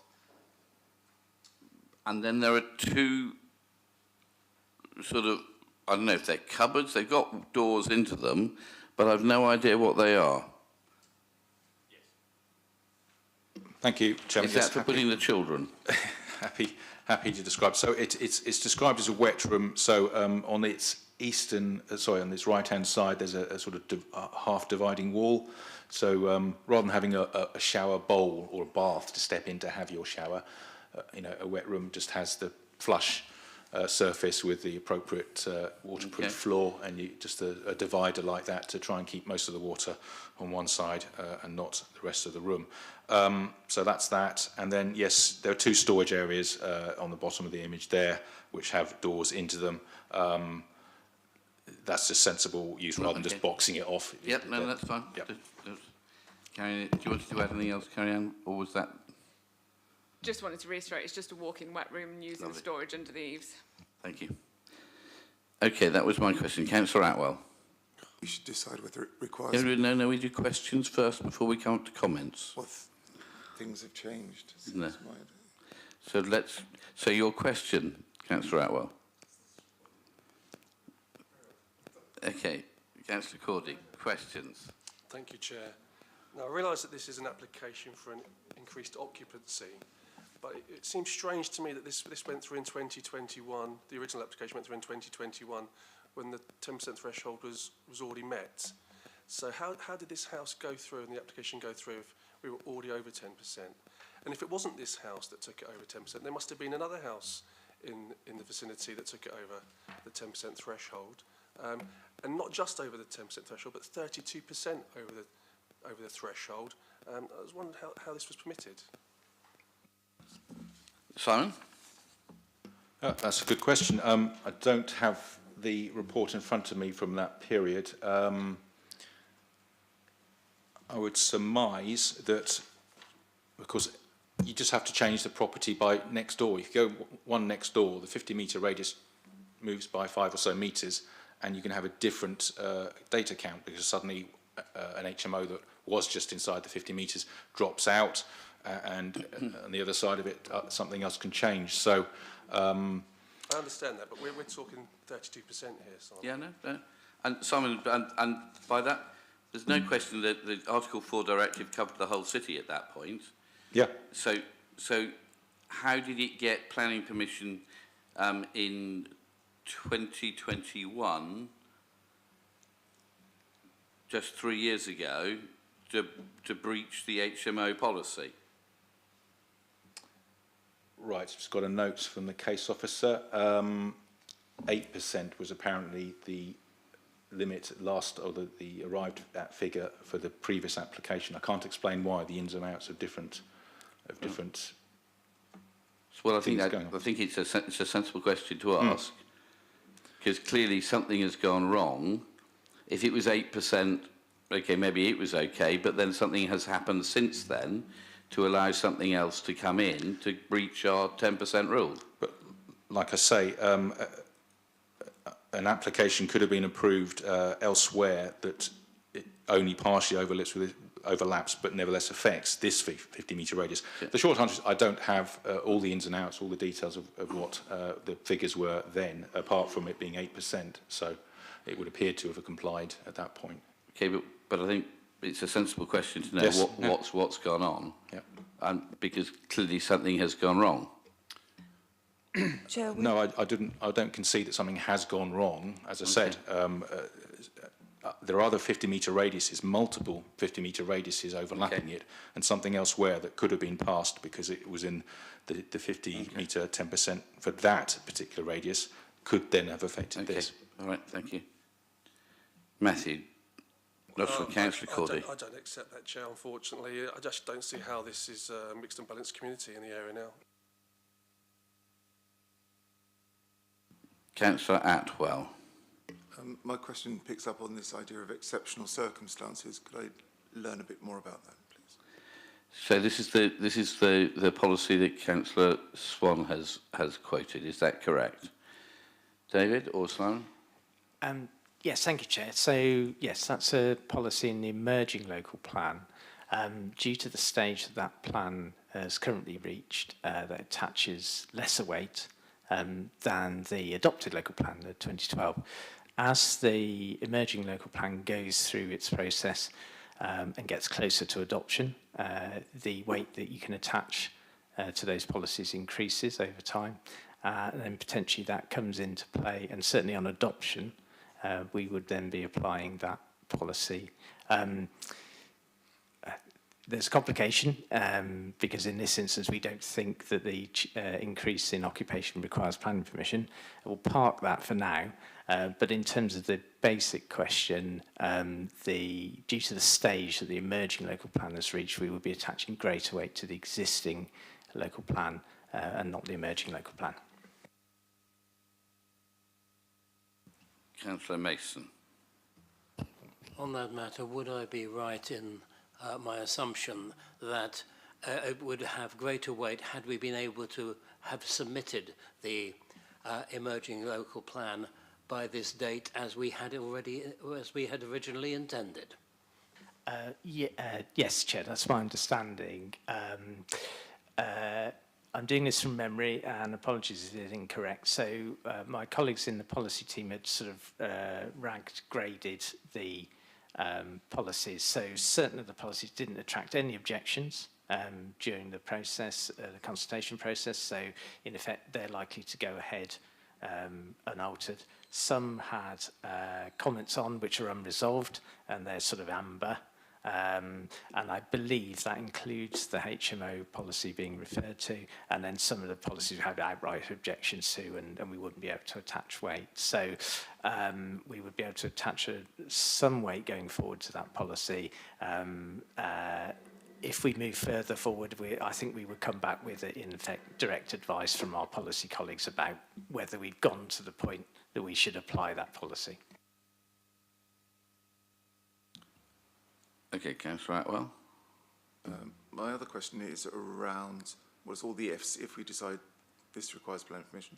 If we move the officer's recommendations, the bedrooms 1, 2, 3, 5, and 6 are large enough for double occupancy. How can we ensure that another 5 people don't find themselves living here? Thank you, Councillor. The development description is clear, it's for 8 persons, so a strong increase in occupancy would not be compliance with the consent, so you can, and licensing will be checking that. You can either leave it like that, or if you would like to attach a condition explicitly, more explicitly restricting occupancy, then you may. Okay. Any other questions, colleagues? One question. Just a really general one. At 6.2 it says 12 objections have been received to the application. 5 of these letters were provided without postal addresses. This comes up all the time. Is any weight given to objections that don't have postal addresses?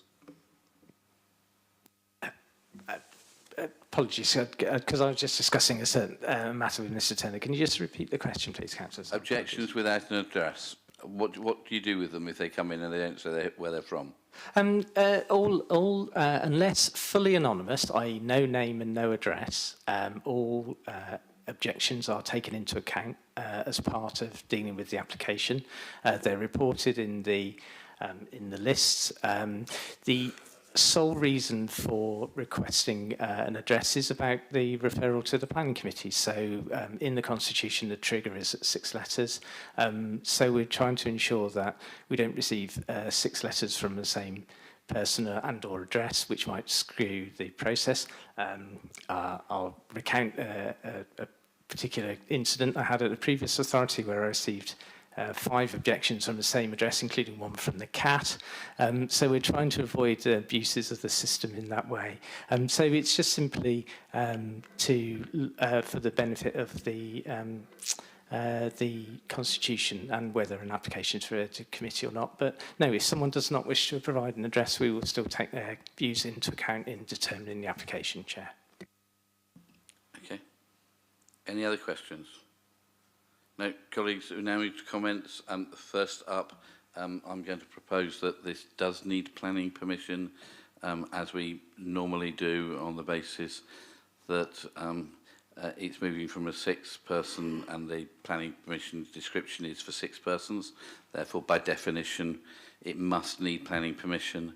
And I'm happy to propose that on the basis that this is an area of significant pressure for parking, and evidence says that we have more complaints about antisocial behaviour from HMOs than from other sorts of houses in relation to both antisocial behaviour and rubbish.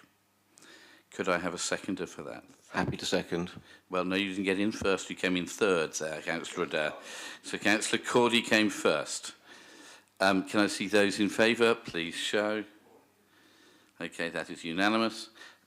Then coming on to proposal, I am very worried and concerned about the issue brought up by Councillor Cordy, about how we have got to a position where there is 13%, and therefore I'm going to propose a deferral of this so that we can look at this and understand what's gone on, to see, making sure that if we have policies that they're stuck to. So I'm happy to propose a deferral for that. Councillor Shah, are you happy to second that? Are there any other proposals? Councillor Candlish? I've had some comments, but... Yeah, comment away.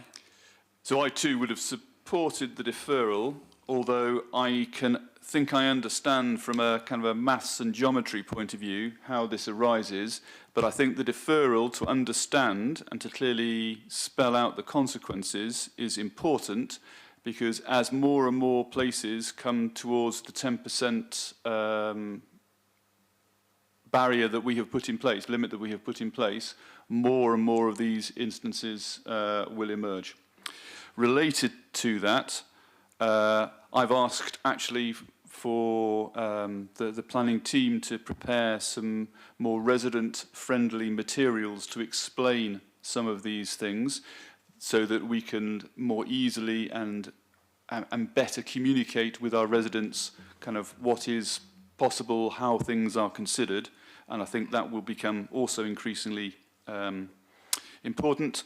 I was going to support the commentary where someone was saying that we should explicitly state the maximum number of people in the property. I see no harm in that, and I think at minimum it is reassuring for people and gives a stronger basis for licensing to act. And then finally, I would have an observation on the size of the rooms and the suitability of the property. But I think since there's a proposal for a deferral on the table, which I'm likely to support, I will pause that one. Chair, can I just step in? Yeah. The property is already used as an HMO, it already has planning permission for an HMO, so the percentage is not relevant to your consideration today. Thank you. So I have got Councillor Atwell, Councillor Mason, Councillor Shah, Councillor Cordy. Let's go in that order. Well, Juliet's just asked, because I thought it was important that we heard from Juliet. But I don't know how it's not relevant to the conversation. Okay. But we'll tease that out, I'm sure. Councillor Mason? If we are going for a deferral, can we have clarity on the status of parts of the developing local plan? When can we take them into consideration? How much can we take them into consideration? And this is important, I think, since this may arise again before we're able to submit the local plan for final approval sometime in 2026. Okay. Okay, Councillor Chair, Shaw. do you want me to come in on that point? Yes, if you like, Julia. Okay. The policy for the houses in multiple occupation in the emerging local plan, there are contentions over the policy itself, so it will have limited weight compared to a policy that obviously is the same as what is under the local plan, if that is issue. Okay, Councillor but Mason. I think that's helpful, but it'd be useful to have something in writing as well. Well, at the moment, it has limited weight. Yeah. Okay. Councillor Shaw. Thank you, Chair. Actually, I was just thinking, as we have locally, we have put a barrier for 10% HMO. I think we should have a barrier for the number of occupants as well, because if you add more and more people to the existing properties, because you can't increase the limit, the number, that is going to be double. So I think the 10% doesn't work properly. So I think our job is to make decisions based on the policies that exist. In terms of any change to the policy, that sits with the Cabinet and the Cabinet Member for Planning Policy, who's sitting to your right, left. So a discussion with him and the planning officers is the right way to go on that. Carrie Ann, I'm sorry, I'm not going to be able to call you in on this. So, Councillor Cordy. Thank you, Chair. Just a couple of comments, really. I was going to make a recommendation, but I think I will be supporting your recommendation. I just don't see how we can add 2 more people to a HMO that is obviously already 32% over the threshold, and surely this is no longer a mixed and balanced community. Yeah, I have significant sympathy, but I think we need to understand what's gone on just before we can come to a conclusion. So, colleagues, my proposal is for a deferral for this to allow us to understand what's happened here to take us over the 10% threshold in a way that doesn't look obvious. And can I see those in favour of that? Chair, oh, sorry, Chair. no, Juliet, you're right. I need to ask, is there any other proposal? Can I also just come in on that? Policy PCS 20 states, for the purposes of this policy, dwellings in use as C-class, C4 class, mixed C3, C4 use, and HMOs in sui generis use will be considered to be HMOs. So they're HMOs already. So you don't need to be applying the 10% threshold in this case. So Okay, thanks very much indeed. So can I see, is there another proposal apart from a deferral? No, can I see those in favour of deferral, please show. Those against, please show. Those abstaining, please show. Peter, were you in favour, against, abstaining, or all three? I was late in favour of deferral. Okay, so that's deferred, and I think we'll need to have a discussion about what is in the report that comes back to us. Okay, thank you very much indeed. Let's now move on to 64 Langston Road. Now, a gentleman here, you came in after the beginning, so I'm sorry, I don't know who you are.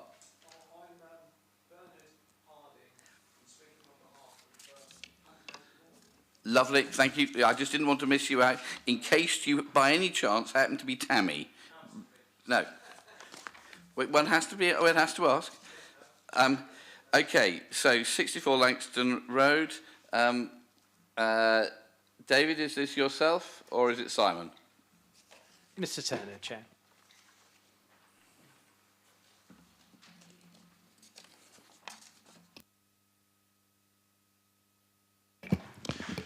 Thank you, Chairman. This is an application at 64 Langston Road in Baffin's Ward for a change of use from Class C3 dwelling house to purposes falling within House of Multiple Occupation Class C4 or a dwelling house Class C3. So if granted, that's a flexible consent, which means the owner can change between Class C3 and C4 without needing planning permission over a 10-year period. This application has come to committee because of a call-in from Councillors Kadir and Sanders and by means of the numbers of objections. We do have a SMAT update, supplementary matters update at the end. Langston Road extends from Milton Road in the west near the former prison across to the Cotner Road at the eastern end. Area of terraced housing. This is a mid-terrace property. It has a rear alleyway just about wide enough between the houses, apparently, to squeeze a car down the side and to get, you can see it to the left, and to get into where it opens out a bit more for manoeuvring into garages. It is a terraced property outlined in red there, so it's the one with the light blue door towards the left-hand side. There is another view. You can see on the right-hand side the alleyway running down to the back and all the collection of garages. With respect to the 50-metre radius and the mixed and balanced community, there is presently one HMO in the area, actually on the road further to the south. You can just see it with the purple triangle on that image. So if approved, this application would amount to 5.56% within the policy threshold indication of a mixed and balanced community. The property has already been and recently extended and works done, which is difficult and so on for the neighbours to understand and to put up with the construction noise, but that has happened under the prior approval single-storey rear extension set out in the report and under permitted development roof extensions. So you can see on the right-hand side the ground floor rear prior approval extension and then the roof extension above that. You can see again the sections of the left-hand side, the ground floor extension and the rear roof dormer at the top. The proposal is for Class C4, which allows up to 6 occupiers. There are 5 bedrooms, so it is the top bedroom that is proposed for double occupancy. If we start at the front of the property, you come into the front door, bedroom 5 on the left-hand side, and then it opens out into a larger communal space. Sharp-eyed members will notice this is different to the plans published in the report. We have asked for a late amendment because previously the bottom right-hand element there, thank you, was shown as a separate amenity room to supplement the principal one. We felt actually in the end it would be better for certainty to have one larger flexible communal space that also looked out down the garden. So overnight or late yesterday the applicant has concurred and amended the plan so we have one large communal room that now meets the, well, it did anyway because there were 2 rooms, but this one is now at 41 square metres, clearly in excess of the 34 required. And there's also a little shower room there next to that. And then upstairs, 3 bedrooms and a shared bathroom at first floor. And then into the extended roof space with the rear dormer. That is a double occupancy room, big enough to be double occupancy with its own ensuite. And a cupboard as well, making best use of the space. So in terms of the standards and then the overall sense of configuration, layout and light, officers are satisfied this will provide suitable accommodation for 6 proposed occupiers. Other matters to bring to your attention. The site notices were regularly removed. Unfortunately, the site notice was regularly removed. as set out in the report, the case officer has diligently gone out and replaced it again, and put up further site notices to make sure the regulations are complied with in terms of publicity. And it would appear that the application became well known in any event due to the number of objections. Photographs of the converted property. This is currently the principal communal room looking towards the front door through the door there. And then the next photograph is looking backwards towards the back door. So the room on your left-hand side, that wall, is what they did propose as a separate secondary amenity room. That is now, that wall will be removed and open it out into the one larger room you've seen on an image a few moments ago. And on the right-hand side, that is the shower room. That is that secondary amenity room that would now be opened up and included within the larger communal kitchen living room. Thank you. And then I think we probably go upstairs, the front bedroom downstairs, and then there's the back garden. It's fenced off at the moment. There is the dilapidated the garage behind that needs making good by the applicant and opening up again to enable the full use of the property. On that point, we've got a condition, should this application be approved, to make sure that that garage, if retained or replaced under permitted development, is retained for the use of this property only. Thank you, David. And then going upstairs through the bedrooms, which are mostly as existing, I think, various bedrooms at the rear. There we are. And then this is the roof extension. So on your right-hand side, that is the wall looking down the garden. This is a wide-angle picture, actually. The room is wider than it looks. The distortion in the lens makes it look a little bit short from side to side, but that is big enough to accommodate and meets the standard for a double occupation. That's the ensuite to that top floor room, and I think the next one and last one, I think, is just a spare cupboard that they're providing, as many applications do, sensible use of space for storage. So I, in passing, have dealt with the second two matters in the supplementary matters report. So the first matter was private sector housing had in our published report some comments we couldn't quite understand about inner rooms and size of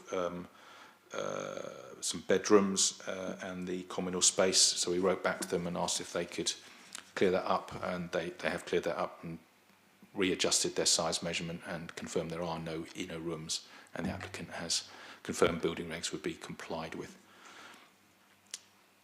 I think that's all. Thank you, Chairman. Thank you very much indeed. Okay, we have, I don't think Tammy Bridger is here, is that correct? No, but Councillor Kadir, welcome. You want to speak to us? The floor is yours. Oh, thank you, Chair. Sorry, I've got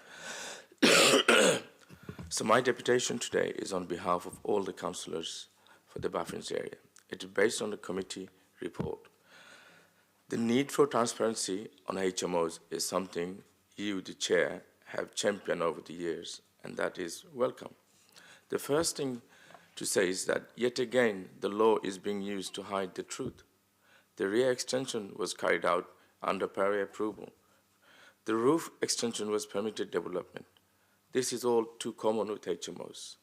The works to make them happen so they're done through laws and the rules that cannot be reversed. Then the application goes in. This creates mistrust between developers and the residents. You see it at every committee. We ask developers to be honest, not to use the back door. We all talk about traffic later. I will talk about the traffic later, but the transport team is wrong. No buses used in Langston Road, fortunately. You should refuse this application as it harms the residential amenity of the future occupants. The first floor bathroom falls below our standards, not by an inch, but by 6. To say 2 small bathrooms is okay because there is another one in, it is no good for the person using it. Now I know the landlord hates the council standard as they gave the residents too much room. To float them in this way shows contempt, and you should refuse it I know the officers do not say such refusal would be overturned on appeal. I would argue the same for living space. The kitchen and living space is below our standards too. The planners say this made up by the extra living space at the back. However, it does not clear what this will be used for. It will not for bikes and could easily be used for another purpose. It exceeds our standards for a bedroom, for instance. Traffic and parking is a nightmare in this road. We recently had a big extension of big development near area, the Kingston Prison, so that create extra pressure on the roads. So why we go to the council to put these speed bumps and have put it in for a consideration?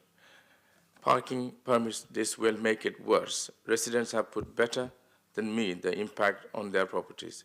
Even if you do not listen to them, please refuse this because it harms residential amenity for future occupiers and their neighbors.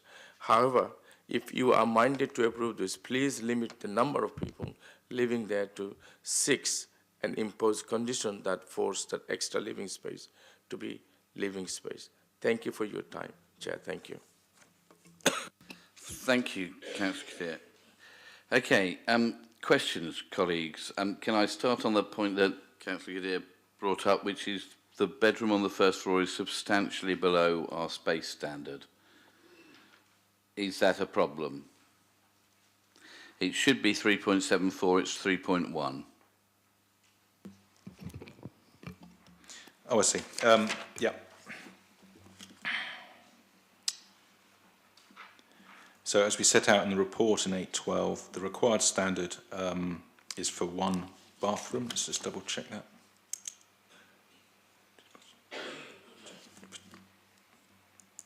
Yeah, because the top floor double room has its own ensuite, you're left with 4 people using the shared facilities. For an HMO that had 4 people, you're required to have 1 bathroom and 1 WC, and that can be combined. So that's 1 bathroom basically. Here we have a shower room on the ground floor which complies, and then a bathroom on the first floor which is slightly smaller, but with 2 the provision is over the minimum standard. So I think it would be perverse to refuse planning permission on an over provision of bathroom space in the round. 1 room is a bit smaller than it would be, but it's not the only room. So, and it's as existing, I believe. So, don't think there's a reason to refuse on those grounds. So the developer could just lock the bathroom on the first floor and not let anybody use it, and it would fulfil the criteria. It would fulfil our criteria. Correct. Okay, thank you. Questions? No? Okay, comments? I think it's a good point in terms of limiting the number of people. It's to 6 people, allowing bedroom 4 and the loft to be used as a double. All the rest of them are not big enough to allow more than 1 person, and I think it potentially allows some reassurance for the for local residents. But with that condition, I'd move the officer recommendation. Councillor Atwell. Well, I'm a bit stuck, and I know I've just heard the explanation around the bathroom. Yeah.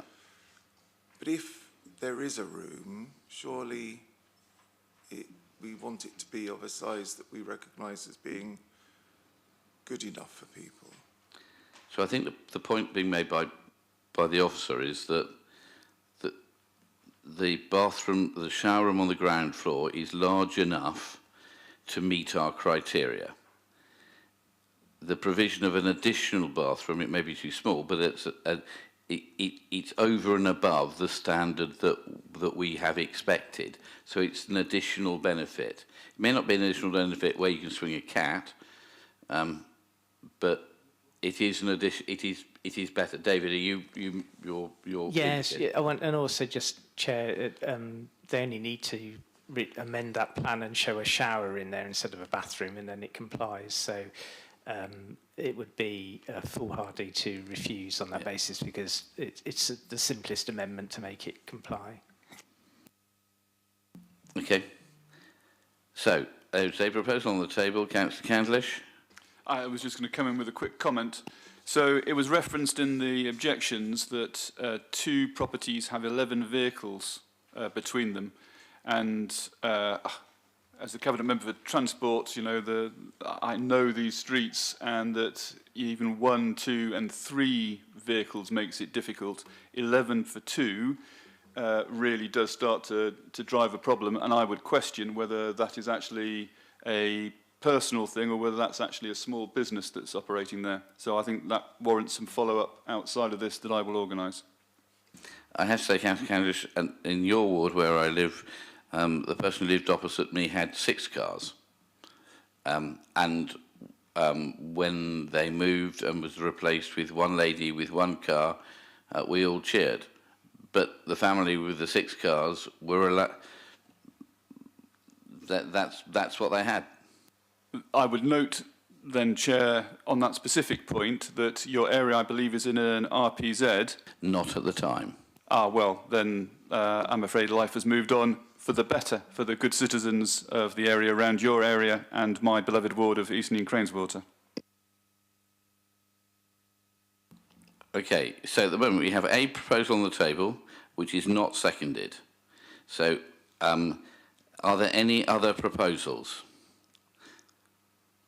There are not. So my proposal, which is to grant planning permission with the officer's recommendations. Councillor Shah, you're wanting to second? Okay.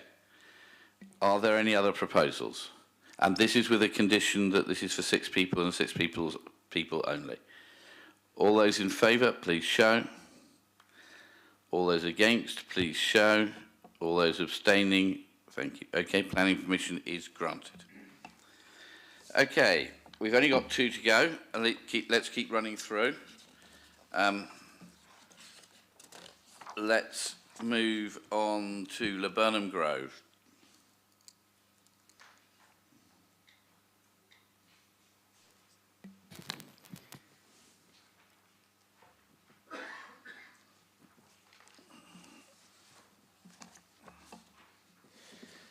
Thank you, Chair. So, yes, it's an application at 231 Laburnum Grove, and it's a change of use of the property from a Class C3 dwelling house to a 7-bed, 7-person HMO. The application comes to you due to the number of objections received during the publicity period. Looking at your supplementary matters, there are no updates for this particular scheme. We've seen a number of proposals on Laburnum Grove for HMOs in recent meetings. This property is on the south side here.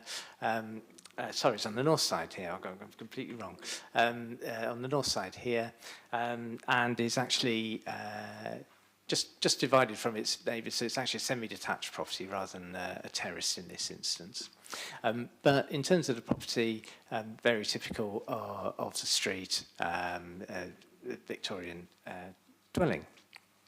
So this would be a new HMO, applying your guidance in the SPD. So we've done the investigations into 50-metre radius, and this would be the second. So the existing HMO we've identified is there. This would be the second out of 60, so that's 3.3%. So that is within the policy in the SPD. So existing layout, you've got very typical layout for these properties here, 3 bedrooms upstairs and living space downstairs. And then, as again, its appearance, you've got a much larger rear wing. In this property, you've got a substantial 2-storey rear wing. So the proposals are to extend the property. These are permitted development. There's no ground floor extensions in this case, so you can see it doesn't come out any further to the rear. But the alterations are to the roof, so they're to create a hip to gable. on here. So currently the properties go to a triangular hip between the two. So we build out on the side here, that builds up straight up and here, and then there's a rear dormer that's constructed behind that. We've done the maths on this, and it is the maximum you can do is 50 cubic meters, and we are about 48. So we're nudging at the maximum that can be done under planning permission, without planning permission, but we're satisfied that it is PD and doesn't require permission in this instance. So what that means in terms of layout is you would have 2 ensuite rooms at the ground floor, go through into the communal living and dining space here through this door. In terms of your measurements, just a clarifier point in the report, when we're saying the space is above the 22, that measurement's taken here, rather than for the corridor here, similar to the appeal decision we highlighted earlier. So we're satisfied that that's very much usable space and is above the standard. As we go upstairs, again, we've got three more ensuite rooms laid out as per the existing bedrooms, and then the existing, the additional space created by the dormers here. You've got a slightly unusual design of the dormer where we create this sort of Z shape, which is slightly unusual, but if you see below, actually the building cuts in this way already as well. And then you have 2 bedrooms at first floor, second floor level. Just take some photos. So I'll go back and just highlight one aspect from the elevation. So this rear ground floor room, this window is enlarged to be a full height down in the ground floor light well. So that's this opening here. This left-hand photo is taken from the existing kitchen in there. So notwithstanding you've got a smaller window there, you can still see the light coming into that area. And this is top right from the outside looking down in, and then on the taken back from the garden looking backwards. So Chair, just looking, you'll recall that you'll see from the notes from the officer report that the application previously came to the Planning Committee where concern was raised about the usable communal space. As I say, we've checked that and we've done the maths at this point here, so we're satisfied that complies, having looked through the remainder of the scheme and the proposals before us, we're satisfied it's compliant with our policy and the SPD, and therefore we recommend for approval. Thank you.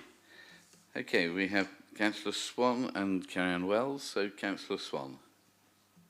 Thank you, Mr. Chairman. Firstly, last time this committee met, a colleague of Ms Wells raised the issue of personal criticism, so it's deeply regrettable that Ms Wells has found it necessary to attack me here today. I understand why Ms Wells has animosity towards me, but she has no idea of why I was absent previously, and it's just not on for her to attack me on this with no information of my personal circumstances. I actually believe I'm owed an apology on this. My objection on this application surrounds PCC standards for HMOs. These standards state that consideration needs to be given to the amount of actual natural sunlight that is radiated into a room throughout daylight hours. With this property, there is decreased natural light coming into bedrooms 2, 4 and 7 due to windows being partially covered. This is particularly acute for bedroom 2. This can clearly be seen from the rear elevation drawing. In addition, natural light and view will be restricted due to the adjacent building making a narrow corridor. Bedroom 7 is also well below 10 metres squared of usable space once PCC standards of HMOs is adhered to. The circulation space behind the doorway makes this room size inadequate. Therefore, the communal living area must be 34 metres square. As it stands, it is only 26.01 metres squared. By our own standards, this application should be refused.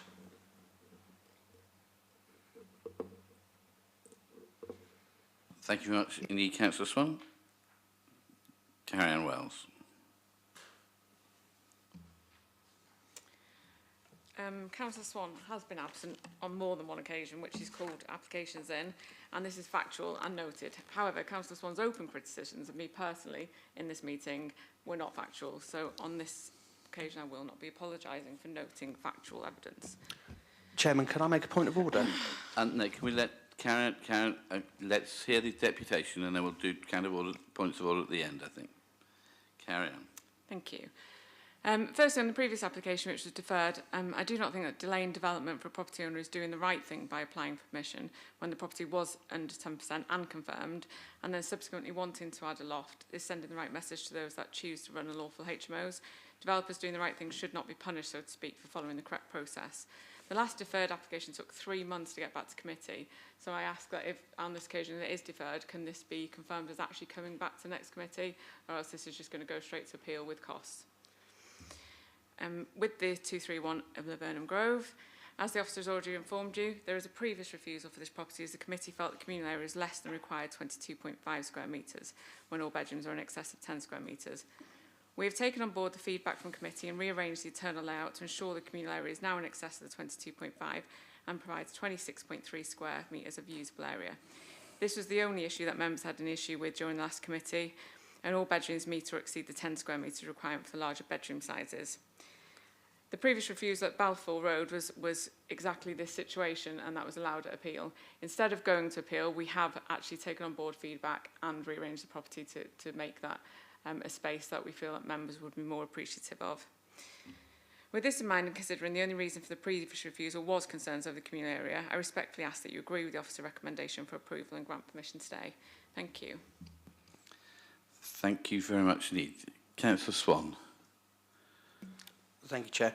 It's just a point of clarification that the criticism that I've been accused of making actually wasn't from me. It was a deputation I was reading on behalf of a resident, to which I was then put under pressure to provide details of this resident so legal action could be taken against them. So I will not accept that criticism was made by me. I have never once made personal criticism in any way, shape or form against Miss Wells or Applecore or anybody who works for Applecore.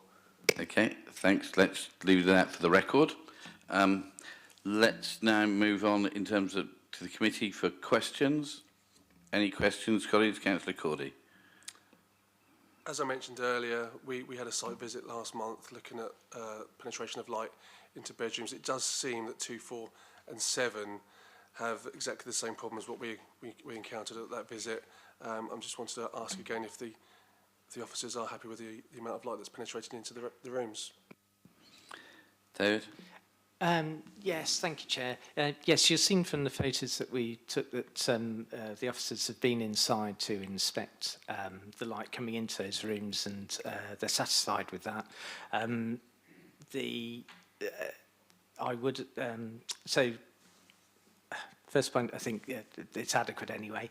There will be north-facing rooms in all these properties across the city. They are usable rooms for occupiers when they're a C3 dwelling house, when they're a C4 dwelling house, when they're a HMO as well. So, for example, room 4, that is the existing window to that bedroom. That's unchanged by the scheme. I would add that refusing applications on light is difficult, as we've seen. That can be measured and quantified, and there's BRE standards, and rarely do we get to a stage where we're below that standard.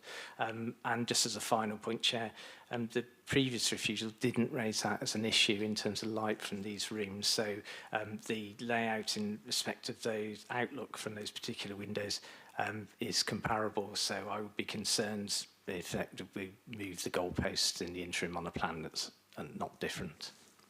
And Dave, can I just check, from my memory of the presentation, the window in bedroom 2 is a full-length window down to the ground? Yes, that's correct. And the photo that you saw from the inside before is only a half-length window. Okay, and I think that makes a difference to the one that we saw. Okay, any other questions, colleagues?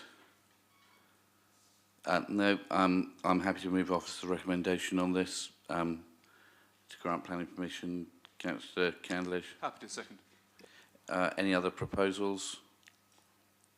No. Can I see those in favour of granting planning permission? Those against? Thank you. And those abstaining, there can be none by definition. Okay, thank you. Planning permission is granted. Then I think last on our list today is 180 Hawthorne Crescent. And David, is this yourself again? Yes, thank you, Chair.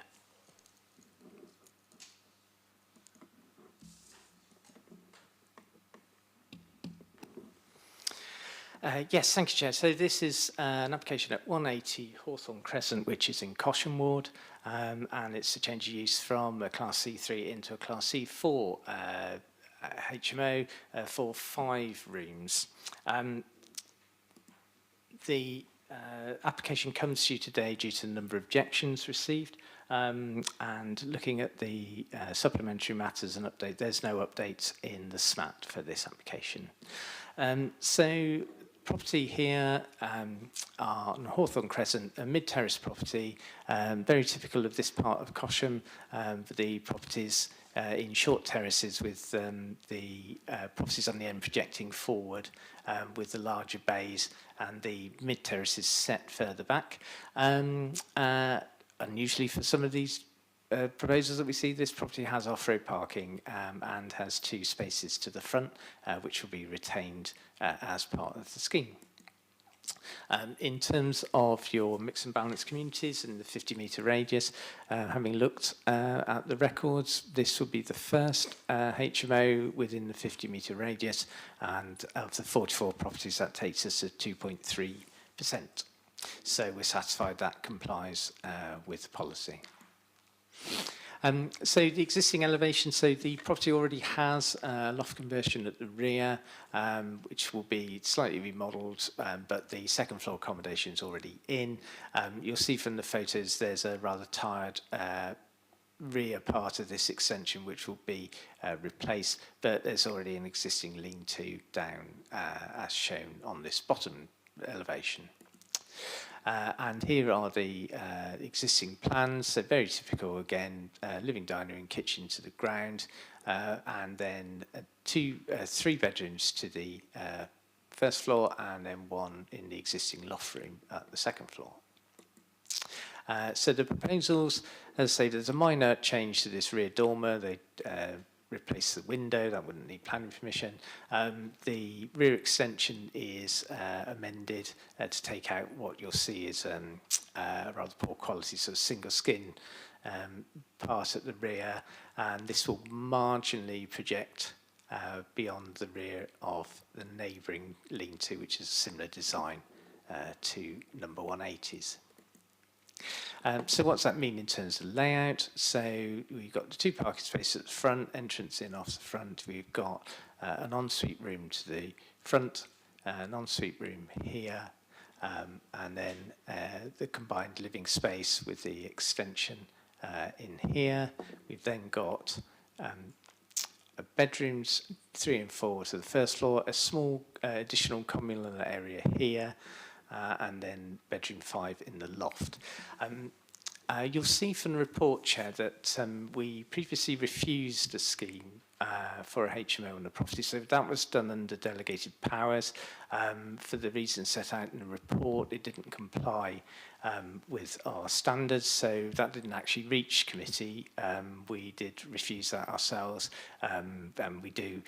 Where we do get schemes that aren't compliant with the standards, we will refuse them under delegated powers where there's clear reason to do so. So this has been amended to try and address those reasons for refusal, and it's a slightly unusual, slightly different one to the scenario that we normally see.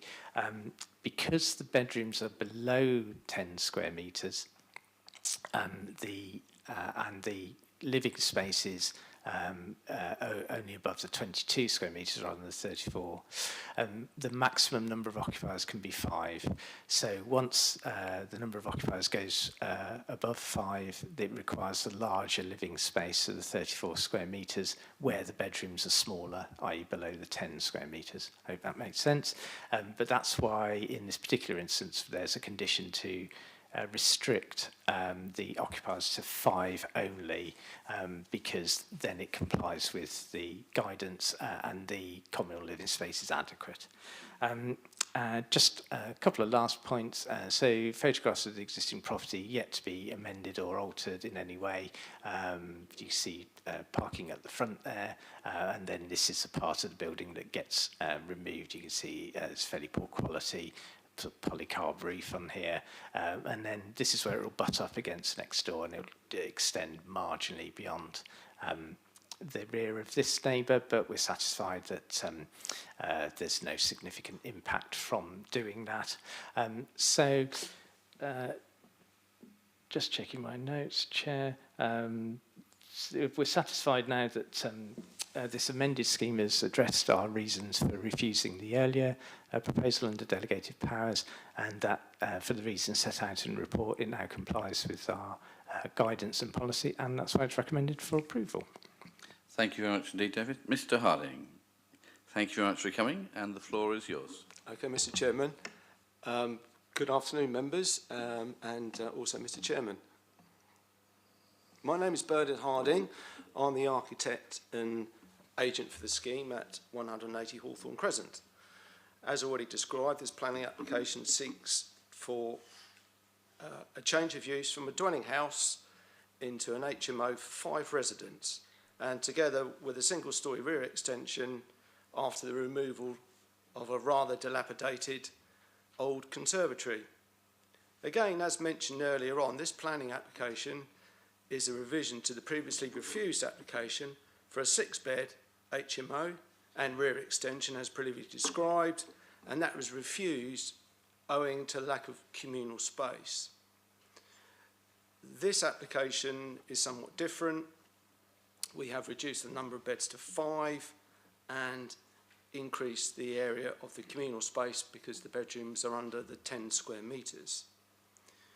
One important point of this, the primary objective of this change of use is to support local professionals, specifically doctors and nurses affiliated with a nearby Queen Alexandra Hospital.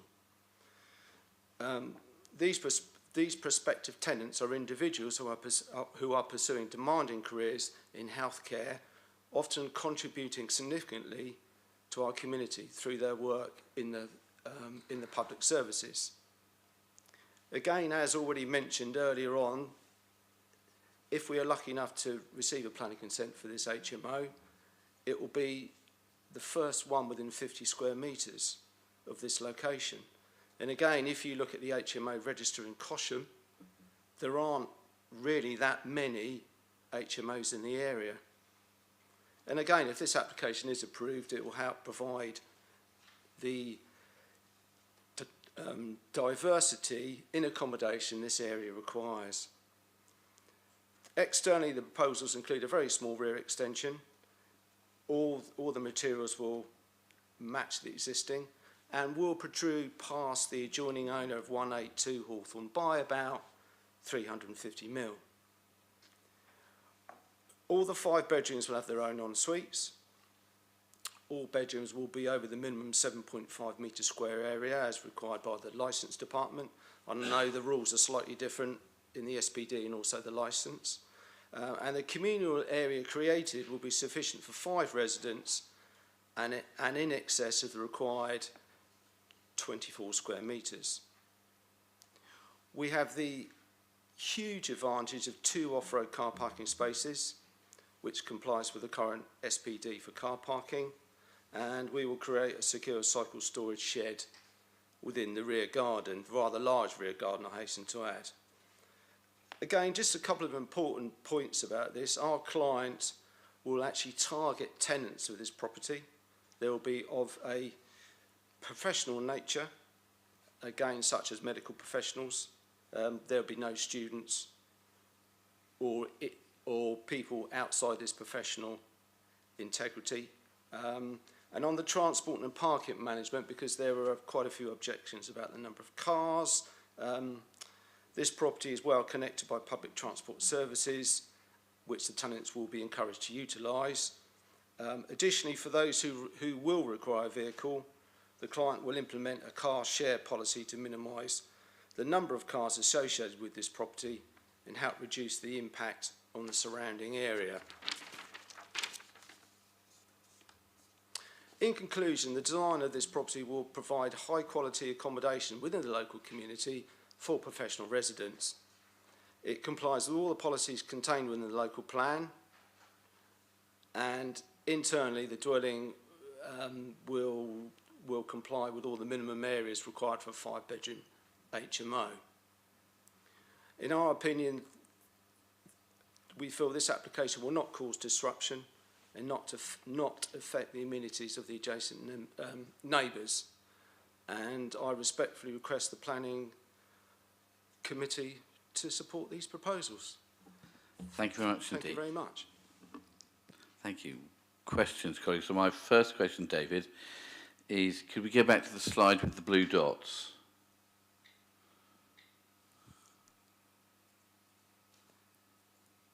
There we are.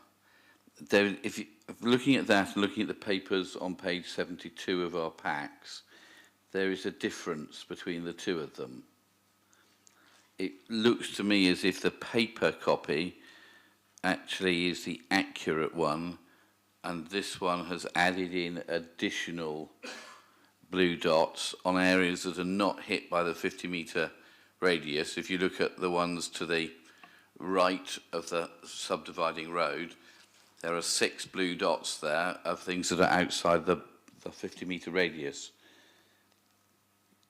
Yes, apologies, Chair.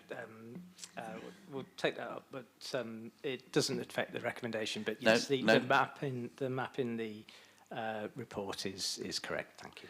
Okay, and if it's possible to ask colleagues not to add additional blue dots just for decoration, I'd be grateful because it's confusing. Thanks, Chair. We'll take that away. Okay. Other questions? Councillor Atwell. Well, I'm not sure the question is, but has the... Okay, I'm trying to make this into a question. Has the combined living space been arrived at by the removal of that wall that I see on the plans? If so, is there a picture? What is the wall? It's quite an unusual thing to see on a planning application. Where it says remove walls shown dotted to enlarge kitchen. Is that how the refusal around lack of living space has been, got over the line? So, Chair, no, the principal issue was the number of occupiers. So, because none of the bedrooms, because the bedrooms are below 10 square metres, there's a larger communal space requirement. So if your bedroom's smaller, you need a bigger communal space. The standard jumps once you get beyond 5 occupiers, so 3 to 5 occupiers, and I'm grateful for the applicant because I said this wrong, it's 24 square metres, not 22. So the standard, if you have up to 5 people sharing the communal space where they've got small bedrooms below 10 square metres, 24 square metres. So, yes, in effect, they have amended the existing layout. So you've got this quite unusual, you've got a very long corridor here, and you've got this chamfer in the room design here. But they have just tweaked that internal partition to get to the space for that. So, notwithstanding, we don't have any control. It's not a listed building. We don't have any control how they play around with the internal layout of such things, and where it's just a stud partition wall. But yeah, in effect, that's what they've done to create a bigger space for the kitchen, combined with the extension on the end, and the bedrooms are still above the level that they need to be under the SPD. And David, how do you access that extension at the end? Where is I know it's got double doors out into the garden, but do you have to go outside and round it and in at the garden? No, it's just a busy detail on the plan, but in effect it's a through room chair into. Okay, so there's no wall there where the lines are. No, I mean there is currently because okay, that's fine. Yeah, it's it's where the sort of poor quality conservatory goes. Councillor Atwell, are you satisfied and happy? Okay. Okay, any other questions, colleagues? No, in terms of comments, I'm happy to move off the recommendation. Second, Councillor Mason. Are there any other proposals? Okay, can I see those in favour of granting planning permission? Thank you. And those against? Okay, thank you very much indeed. Planning permission is granted. Okay, colleagues, as the last application has been withdrawn, thank you very much indeed for your time today. Councillor Cordy. Hello, Chair. In our last meeting, we supported the person from Apple Core having abuse thrown at them. I think that was very good of us, and I think it was deserved. Yeah. I don't feel that Councillor Swan deserved what he had to go through today, and I do believe he deserves an apology. Okay, I will have to leave that with the people concerned. Okay. All right. I think you should. Thank you very much, Jane.